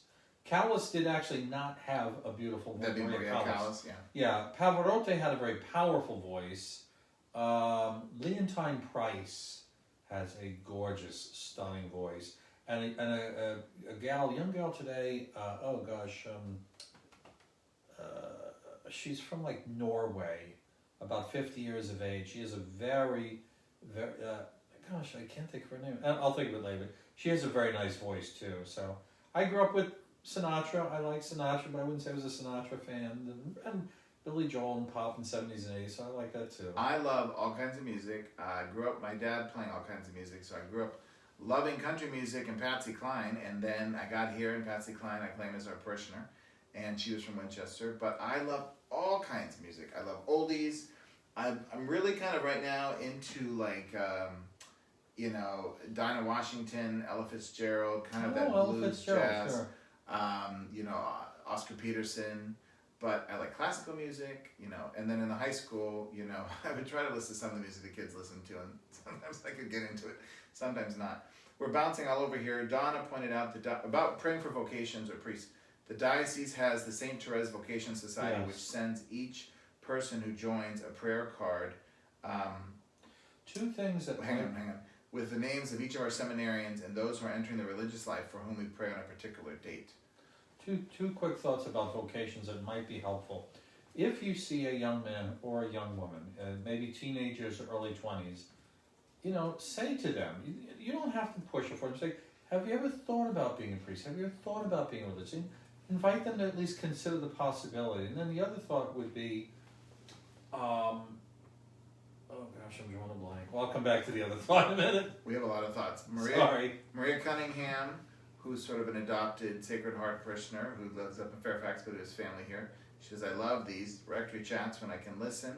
Chris points out, yes, I had a whole semester in high school on marriage. Father John Harden's book, Looking Ahead to Marriage. Very good. Excellent. He went, are you familiar? He went to St. Michael's Prep at the Norbertines School in Orange, California. Okay. Great. I think They're it's very changing good. to a college seminary. They're getting a lot of vocations. They're doing great. Oh, Yeah. and that was the other point. Invite a priest or a religious to the house. Not that we're begging for meals, but people need to see we're normal, at least somewhat normal. You know, we have fun, we enjoy things, and I think there's been some studies done when they see that the priests are happy and like what they do, and they get to know the priest or religious. That in the past has often been many men who went on to become priests were altar boys or new priests or religious. Probably, you know, at some point, maybe young girls had come to meet a sister or nun or had an aunt. Guillermo's Deacon's back. Come on in. What would you say about encouraging vocations? Well, we were actually talking about music, and then we went back on vocations for a bit. Because, you have any favorite music you like?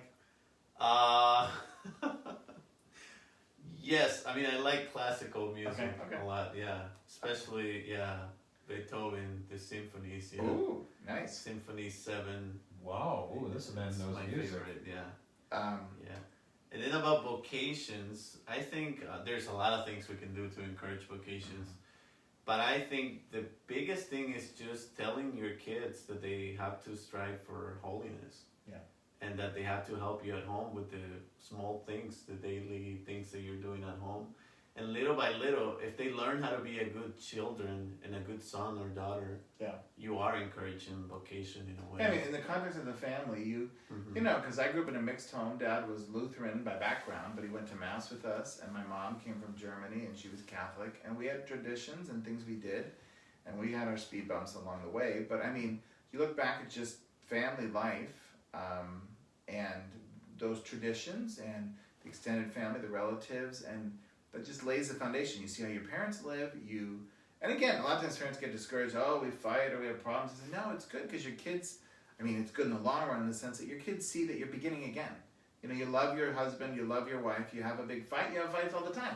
But you go to confession, you make up. It's almost better for your kids to see that mom and dad have had a struggle, but they make up. And that they love each other and they try in their different ways to love each other. And I think that shows you potentially in your vocation, you know, how to persevere. You know, there are times you're frustrated, but you know, you just keep going. So somebody sent us a message. They said, with marriage, the fairy tale says, they lived happily ever after. The truth is, they began the long road of learning to live with and love one another, you know, so. Love is an act of the will, and you choose to get up and love your spouse, or love your PV, or your pastor, or your bishop, every day. And it's not easy, it's hard, but it's worth it. Darlene says, marriage encounter is a great retreat to make a good marriage stronger and gives you communication tools. Suzette joined us. She says, good evening, Suzette. Anne Marie says, yes, being devout isn't enough to have a healthy marriage. We're also broken. Yeah, and it's good for people to know that God is going to continue healing, and that, again, spending time from the Blessed Sacrament, getting good reading, getting counsel, working through issues with a counselor, healthy friendships. It's just like you're always learning. Like you sit there and I'm saying, like, okay, I've been a priest. How long have you been ordained, Father? This June will be 20 Yeah. years. And like they'll be 15, and I'm sitting here saying, like, okay, I've figured out a couple things. Yeah. Or 14. And I think we all need healthy support. Brother priests, married couples need other married, healthy, loving married couples. Yeah. Naomi said something that I said, or someone else said, reminds her of a Father Hathaway response. That's good. Hey, whoa, Father Hathaway. Then Anne Marie says, yes, Marseille. I don't know what that's referring to. Maybe something you mentioned. I don't know. Oh, I'm sorry. Yeah, we're talking about the order. That order, the priest that came to visit. Yeah, oh, that's right. Yeah, and she said, yes, Marseille. And Maximin de la Saint-Bon, I'm totally butchering that, is where St. Mary Magdalene has her shrine. And this order, where Father came to stay with us, Father Michael Donnelly, his order has the care of that basilica. Interesting. Mary Thompson says, it was even more interesting, her marriage prep, because the marriage prep was taught by the lady who did the chastity talks with the teenagers. Both Tony and I left there wondering what the point of those 4 hours were. We've had our fair share of intense ups and downs in our almost 9 years of marriage. I wish that marriage prep had been much more substantial than what it was. Yeah, I think we're always trying to find new ways to help get couples involved, other formation things. Because, again, nobody goes into marriage saying, I'm going to have this problem. And then 5-7 years later, they're saying, we never talked about this, and it's a similar thing, you go through 6 years of seminary and you're like, I don't remember talking about this, but I should have worked on it. Okay, Barb said LOL, then let's see, Suzette says back in 1979 when I got married, there wasn't much marriage prep. Yeah, I think it was just getting started. Anne Marie says, an NFP information that isn't garbage would have been great at the diocese required marriage prep day. It might, I don't know where she said it might be different now in Arlington. I think, the NFP thing, when I've done those pre-Cana conferences, it's fascinating. It's like walking into the lion's den, because you're going to have 60 or 80 couples, or maybe that many couples, all of them who are totally, Northern Virginia people, in the culture, living this life, and then you come in and say, hey, by the way, no artificial contraception, and you need, theology of the body and NFP. Like in one day, like how are you going to do that? It's like, so it's a stab, but there's so much more. We're always trying to figure out ways to do. Let's see. One of the things too, I think we should let people know about with NFP is we don't publicize this well enough. I think that couples who do use it are faithful and bond their philosophy. Granted, they probably do have more children, but the divorce rate is exceedingly low. About 2 to 3%, and 1% for people who are truly faithful to it. So I mean, I say to couples jokingly, well, if I were President Trump or somebody like Bill Gates and I could give you $1 million, would you take it? Their first response is, well, what strings are attached? And I say, no, I just want to give it to you because you're a nice couple. I say, I don't have $1 million, but then I said, well, what if I could give you something that over the course of your marriage, if you practice it and bought into it faithfully, that it would help strengthen your marriage? Would you be interested in that? That's the way I try to sell it, at least. We've got a lot to plow through here. Lori says, to respond to this other comment, yikes, in 2016 it was bad, that's not that long ago. I find that our, NFP, our pre-Cana conferences are usually pretty good. Lori says, my marriage prep was in the Raleigh Diocese, and the Franciscan told us the catechism was really like speed limit signs. You don't really obey them. And she's like, what? So that's not what we want to say. Yeah. Let's see. Anne Marie says, a bunch of fluff and some pseudoscience thrown in. It was embarrassing. CCL had good information. Well, I think that it's hard to teach NFP to people in one session over the course of, a 4-hour workshop. So I think that what's difficult is that you almost don't want to even touch that topic at a pre-Cana conference, because most people don't want to hear it. And the ones who, like I remember when I was doing one of those pre-Cana conferences, we had the question box where people could ask anonymous questions. And they said, look, I went to such and such school and my wife went to this school, we come from big families, why won't you openly condemn divorce and artificial contraception? So it's a good question, so I brought it up, I read it out.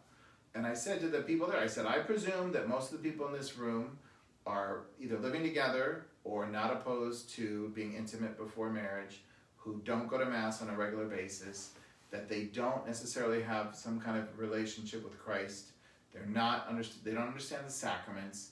They don't understand the moral teaching of the church. So you take all that, you take 20, 25, 30 years of some formation, partial formation, no formation, immersed in this culture, and you shove them in a room for 4 hours and you're suddenly supposed to teach them Christian anthropology, theology of the body, why NFP works, sell it to them and tell them why they need to go do it.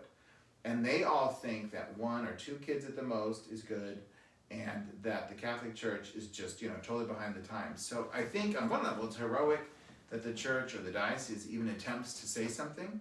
I don't know what you can really do with it in one talk in a 8-hour or 6-hour presentation.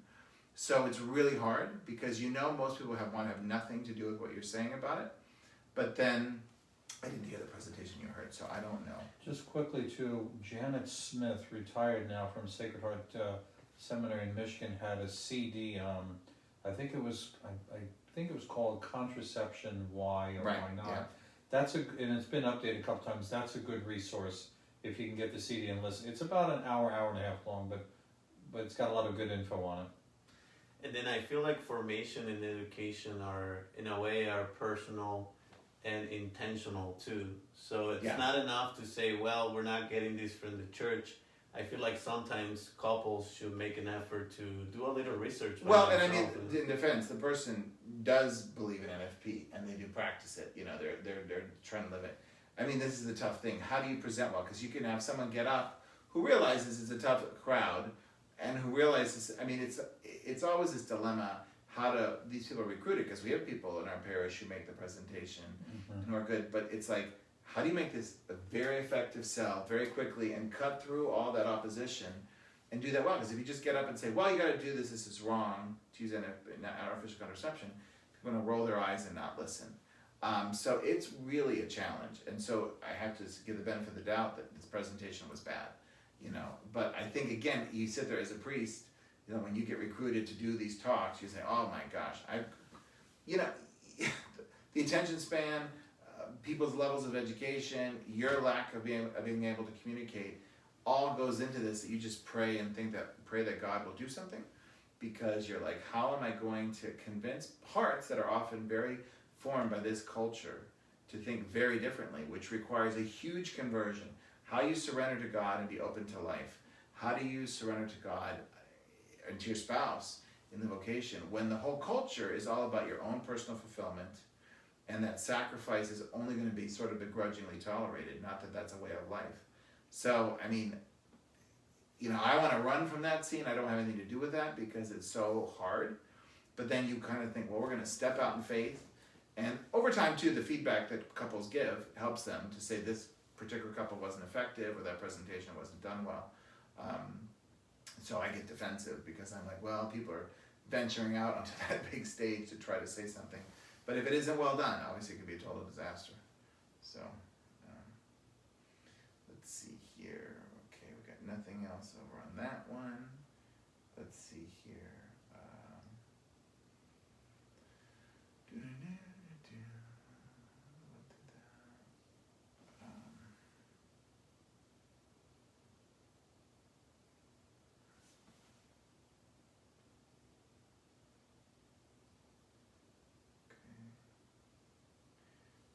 Naomi said, great discussion, thank you. Mary said, it sounds like what they had in Pennsylvania, but hers was 2011. And then Lori suggests maybe they need a gifted marriage prep for people already on board, LOL. Oh, totally. I mean, it's like, we need constant ongoing formation. I mean, it's one of with this whole format of trying to do these rectory chats, it's just another way, constantly rack your brains saying, what can we do to reach people. So Anne Marie responded too. She said, the priest was great. He was the best thing about it. So good, awesome. Lori says, look, we moved to Arlington Diocese from North Carolina because we knew it was up. Great solid support here from our priest and community. And again, I'm not trying to be totally defensive. I mean, obviously we always need to improve. But back to my other blather, which was,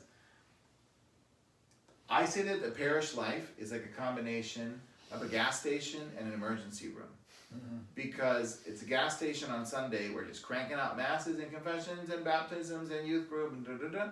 And then it's also an emergency room. Someone shows up when they're seeking God, they're maybe wounded, there's a trauma and a crisis in the family, and they come and they're, you want to do high-level things. We're going to talk about Aquinas, we do theology of the body, which we should do. But most of the time it's this very immediate, like, help me, I'm wounded, I'm suffering, I'm bleeding, I'm hurting. Or it's, I just got the kids in the car, I don't care if the socks are matching, we got them in the car, we got them in the pew, we promised them donuts, if there are no donuts we're going to die, but there's so much, and then you're thinking, we need to have adult ed, and we need to do this. And then the question is how to do it. We're exploring, we're bringing new people on the staff here, to do these things, so because we need constant things, because like, at least online, we can invade your house, you can shut us up or turn this off, but it's another opportunity, because people are so busy with school and sports and work and meals and their social lives, and then you say, oh, come to church for this long talk, or like, how are you going to have this ongoing adult ed? Because people, they want formation, they want to study the Bible. So sorry, I'll get off my soapbox.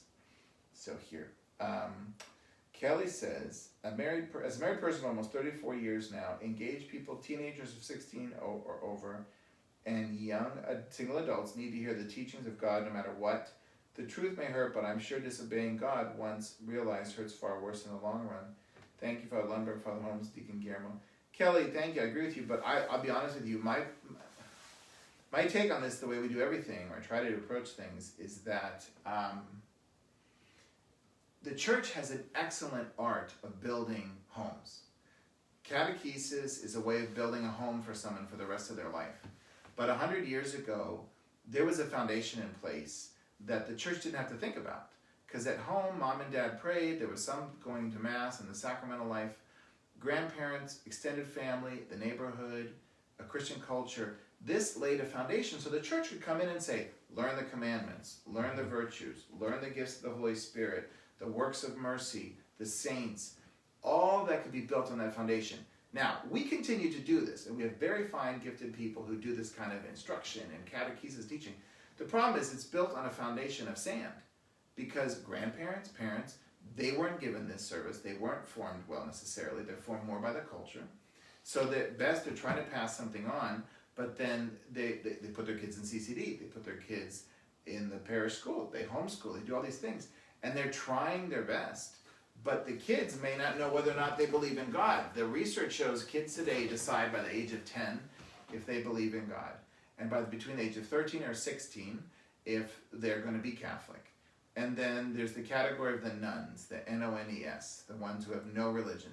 So if you take the current research, a kid who is 23 this year, so who was born in 1997, out of 1,000 Catholic kids, 1,000 will get baptized. Now, 60% will get their first communion, and about 30% will get confirmed. Out of those 1,000 kids, so 300 kids are getting all three sacraments of initiation, and maybe 600 kids are going to get baptism and first Holy Communion. Then, in the last 5 years, before they're 23, so from the time of 18 on, when they're in college on, they go to church a couple times a year at best. And then when they're 23, about 70% of them will leave the church. So we lose 70% of our market share, if you will, by the age of 23. Now, my response in the past would have been to say, this is terrible, Well, I do think it's terrible. But I also think part of it is, you can't give what you don't have. And if you're a parent or a grandparent and you're confused and you're struggling with the faith and you don't know whether or not to believe in God and you don't understand the church and you see the scandals, how are you going to say to your child, this is really, really the way of life we need to live? I mean, like Guillermo was saying and Father was saying, what you see at home forms you. And so these kids, I think, yes, do I want them to live the Catholic faith? Absolutely. I want them to be solid Catholics. But I can't just yell at them and say, work harder, more bricks, less straw. I think we need to back this process up and say, how can we evangelize kids? Like, Father, you could comment about what who's the bishop who said I was catechized and not evangelized? Oh, Scharfenberger. Yeah, I think he had a good point. He's the Bishop of Albany, the current administrator of Buffalo, and he had a good point. And he's early 70s, so he's older than us. He probably got fine catechesis by the nuns who taught him, but he said, I was catechized. I knew my Baltimore catechism. I knew the commandments. I knew I had to worship and love God, blah, blah, blah. But he said, I wasn't evangelized. And I think, our Protestant brethren, God bless them, will talk about, do you have a personal relationship with Jesus Christ? Do you pray? Do we actively seek to witness, which is very challenging in a culture that rejects the gospel? Do you witness to who Jesus is? And there's gonna be a price to pay for that. It's not easy. I think there are, like we talked about earlier, the focus group in colleges now that try to go after kids and help them either retain the faith or maybe bring kids to the faith who maybe left in high school or as soon as we lose a lot of kids in college. Sometimes we're blessed, we get them back, they want to get married, and then they get the kids baptized, so that could be helpful. But it's a challenge, and none of us, I think, has all the answers. I don't know, any thoughts on that? Yeah, and I don't know about this, but if things might be getting even worse, I mean, we might be getting into a point when people don't even know the catechism. Oh no, we're already there. Yeah. We've lost, Sorry, the brochure bubble. yeah, no, we've lost 2 or 3 generations at least. So yes, yeah, I don't know how we can do it, but I see the struggle because it's really easy to say, well, I know the faith, but I don't want to practice it. And I tend to think today people don't even say I know the faith. Yeah, I think they're more like, look, I think he's right. Don't get me wrong, not to be rude, but we don't make this sell. Because I think most people, oh look, we've got kids in the parochial school, or we've got kids in religious ed, or CCD, or youth group. We don't think that, having worked in the high school, I think this way, and I don't mean to insult other people, but I don't think we're sitting there going, oh, we should be evangelizing 4th graders. We should be evangelizing 4th graders. We should be helping them, like we've introduced the Catechism of the Good Shepherd here. We have an atrium, we're working on that. We have a great team with that. But it's all these things that help, Maria Montessori saw this 100 years ago. We have all these good people in the church, good lay people, religious clergy. They're all fighting for the good. Now, sometimes our conception of what is really effective or needed is going to differ. Right. But I think the challenge is like, if you have, if the things that you love, you want to learn more about. Like the kid in my endless analogy is the kid in high school who would say to me, well, Father, I was honest, I didn't go to Mass this Sunday. We were really busy. I said, okay. And then I said, tell me about your weekend. Oh, well, I was in a lacrosse tournament. I had 5 games. And this kid is on 3 teams. He's on the school team, like a travel team, and like a rec team. He goes to practice every day. After school gets out, he puts on his lacrosse jersey. He walks around with a lacrosse stick, bouncing it off the wall. He knows all the positions. Every summer, he's in a couple tournaments or camps. His dad videotapes all his games. He loves his coach. He knows how to explain the rules. So the kid loves lacrosse. But if I said to him, what's your sport you hate? Oh, I hate whatever. So volleyball. So now the volleyball people will hate me for that. But so, I hate volleyball. What if I said, we're going to force you for 10 years to go to volleyball CCD? He can memorize it. He can learn it. He can spit it back on a test, but he has no interest in volleyball. And so his passion is once he gets out of my program, he's going to go play lacrosse. And so I think the challenge is right now is, and I steal all this from other people, we tend to treat religion in the Catholic Church or catechesis as an academic exercise. You need to learn this. Of course I want you to learn this. But memorize these rules, memorize these teachings, memorize all these things, and then put them on a piece of paper so we know you've memorized it. Now, is that an essential part of catechesis? In a sense, obviously, internalizing the content, yes. But authentic catechesis is transformative. If I can ask, how do I know God is real? How do I know there's a Trinity? What's the difference between Catholicism and Buddhism and Islam? What about Protestant Christians? Why do we need sacraments? I hate Mass. This is boring. There's not often a way for kids to do this. Now, with Catechism of the Good Shepherd, they're not at a stage with baggage. Little kids, that first period, 0 to 6, They're not in there going, oh, I hate church. You know, but they make it kid-friendly, and they put it on their level, and they help them learn fundamental basic things about the Good Shepherd, the vine and the branches, and it allows the child to flourish in their own way, and they can learn, even at that little age, how to contemplate and to be aware of God, and to know that God speaks to them and knows and loves them and calls them by name. And then because of that, they learn about the liturgical year and things at Mass, and then they're teaching their parents.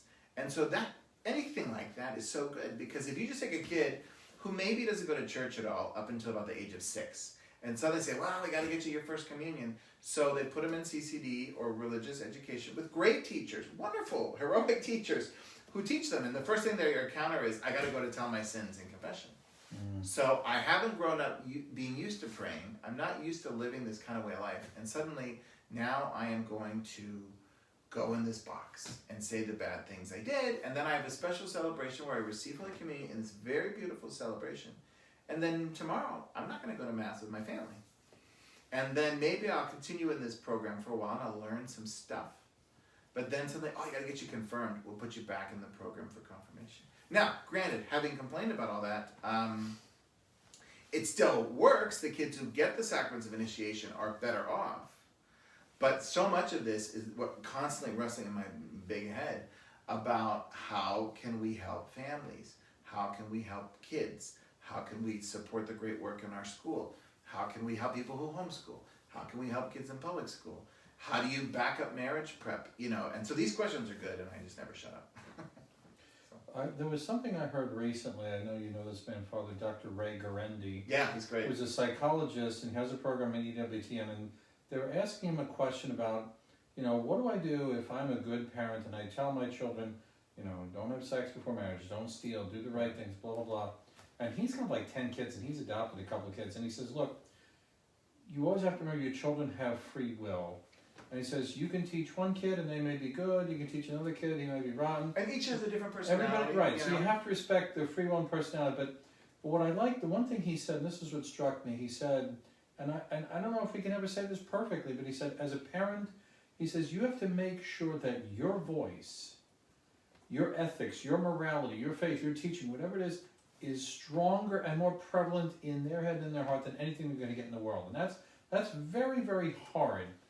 But one of the things, getting back to just one briefly for evangelization, is the true conversion, the true holiness in the church is sanctity. I think about a Mother Teresa or Padre Pio, for example. Right. Now, you may not agree with Mother Teresa. You may not have agreed with Padre Pio, everything they said or did. But likely, if you ever met them, it touched your life in some way. You probably left differently. Right. Because of their relationship. Because of their relationship with Jesus Christ. True holiness, which is challenging for all of us, and what we're hopefully all striving for, that's the authentic message of salvation, of the gospel, being rooted, living in, conform to Jesus Christ. Yeah. And it's always going to be a challenge to preach that message in a culture that rejects it. And also you look at the history of the church. When the church flourished, a lot of times it's this opposition that puts the fire under us to get us doing new things. It's still the same truth. It's still Jesus and the revelation that's been given to the church that we're always passing on. You point out, like private revelation. It's not a new addition, right, but it's highlighting something we need to get back to. Again, I think, a lot of times you go off with these tangents and I'm ripping into all this stuff. It's still great to see that God has set us up. It's not rocket science. I hate to put it that way and make it sound like a reductionist. But look, if parents are doing what they can to try to stay together, and if they practice the faith on some basic level, and if both mom and dad in their own way try to pray and witness to some Christian faith, Catholic faith, this is a huge impact on kids. Some truth will get through. Yeah, and the seeds are planted. Like John Paul II, again, I never met him personally, but I've talked to people who met him, and people who met John Paul II, it touched their life. Something happened, it changed them, they came out differently. People talk about meeting St. Jose Maria Escriva, yeah, or Deacon, you talk about a lot about Ignatius of Loyola, People, when they encounter a saint, they know it. They may not agree with them, but it touched them in some way. And authentic holiness, which is, as I said, is always going to be a challenge. I agree with you. I think, we should be striving for holiness, and it starts in the home. And thus, getting back to supporting the family, supporting marriage, strengthening the faith. I don't know. Any other thoughts, Stephen? Yeah, no, I was just thinking as I was listening that at the end of the day, it's really hard to live a good moral life if you don't believe what you have to practice. I mean, it's just really hard. And I think Father made a point that was really interesting. I mean, if kids are not passionate about the faith, eventually they're going to leave because they're going to have things that are better than the faith. They'll be passionate about something else. Yeah, so I don't know how to do this. I mean, this is the biggest question, but how do you get kids, and especially teenagers, passionate about the faith? I mean, it's interesting because like you see some of the positive things in the diocese. Kids go to work camp, or kids go to Bonica on a mission trip. Those are great. And it's fascinating because on one level, the kid, we took kids to Bonica. They're good kids. They're willing to sacrifice. It's huge for them to step out. But I think initially they probably thought, we're going to go help these poor people. So people don't know, Bonica's in the Dominican Republic on the border with Haiti, and the diocese has a parish mission there that it supports. But the kids go, and they leave Northern Virginia, and whatever their status is, they're pretty affluent vis-a-vis Dominican Republic. And they come down there, and these kids don't have a paved floor. They have dirt floor in their house. There's a goat. They don't have a street address. Oh, gosh. They don't have much technology, though there's some now coming, and they're happy. These kids generally, nothing's perfect, but they have a joy about life. And then you got these kids from Northern Virginia in our culture with materialism and all these things that they're being forced to deal with all the time, social media, all that pressure. And they come down like, these kids are happy. And it changes them. Or kids go to work camp, like, oh, I gotta go to work camp. Yeah, they're dragged the first time. But then they get down there and they're helping people. They're coming out of themselves. They are building stuff and fixing stuff and helping shut-ins and people who are in need, and they're meeting friends, and then they're maybe going to prayer time, and maybe they go to confession. And suddenly in that week, this changes them. And so I think experience like that, helps kids to come out of that. So let's see here. We gotta dive in here a little bit more. Lori says she loves focus. She says, I've often thought we needed to structure older religious ed more like Parks and Recs with different 6-week sessions. That's a good idea. To encounter the faith maybe through some different medium, like what if you could do Catholic art appreciation, etc. Chris Shaper was saying, yes, absolutely, Father Holmes. Yes, you're correct. I think talking about the saints and how they impact people. Mary Grace Shaper says, St. Maximilian Kolbe's youth mission for the Immaculata 40 years ago was a month-long retreat perfect for high school seniors, which ended with total consecration to the Immaculate Heart of Mary. Yes, we left our homes and lives and jobs for a whole month. We had speakers alike as Father Fessio and other Catholic college professors give us talks 3 times a day, 5 days a week. No, we didn't go home on weekends. Guys and girls had separate retreat locations. Mary Grace, this sounds great. I loved the YMI because we did something like that in my youth group in Tacoma before we went to World Youth Day. And so I'd love to catch up with you about that because I don't know how we would do it now. Anne Marie says, I think using Socratic dialogue with kids is a good way to get them to think about it more.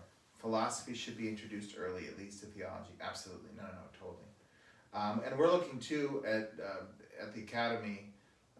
Erica Palazzo, our principal, has begun the process of transitioning our curriculum over the next 5-6 years into a classical curriculum, which includes the elements of the liberal arts. Excellent. And there's other schools in our diocese that have done this, and it's really interesting how they engage kids with philosophy and history and the arts.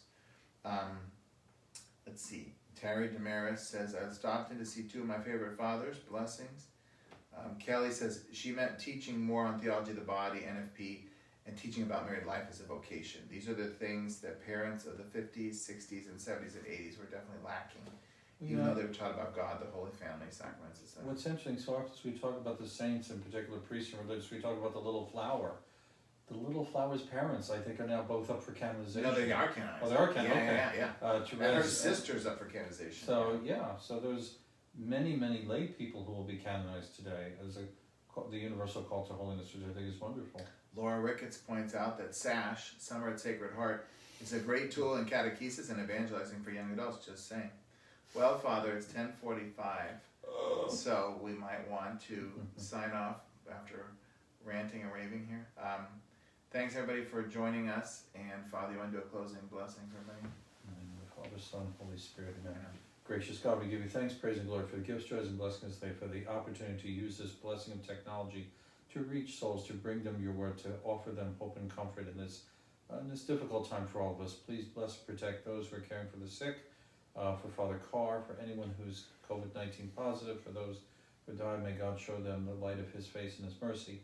And may Almighty God bless, sustain, and keep you always, Father, Son, Holy Spirit. Thank you everybody for joining us. We'll put out our schedule for when we'll do it next. Maybe we can do something on Saturday. We'll see. And if you have ideas, send us messages about what we should do. Absolutely.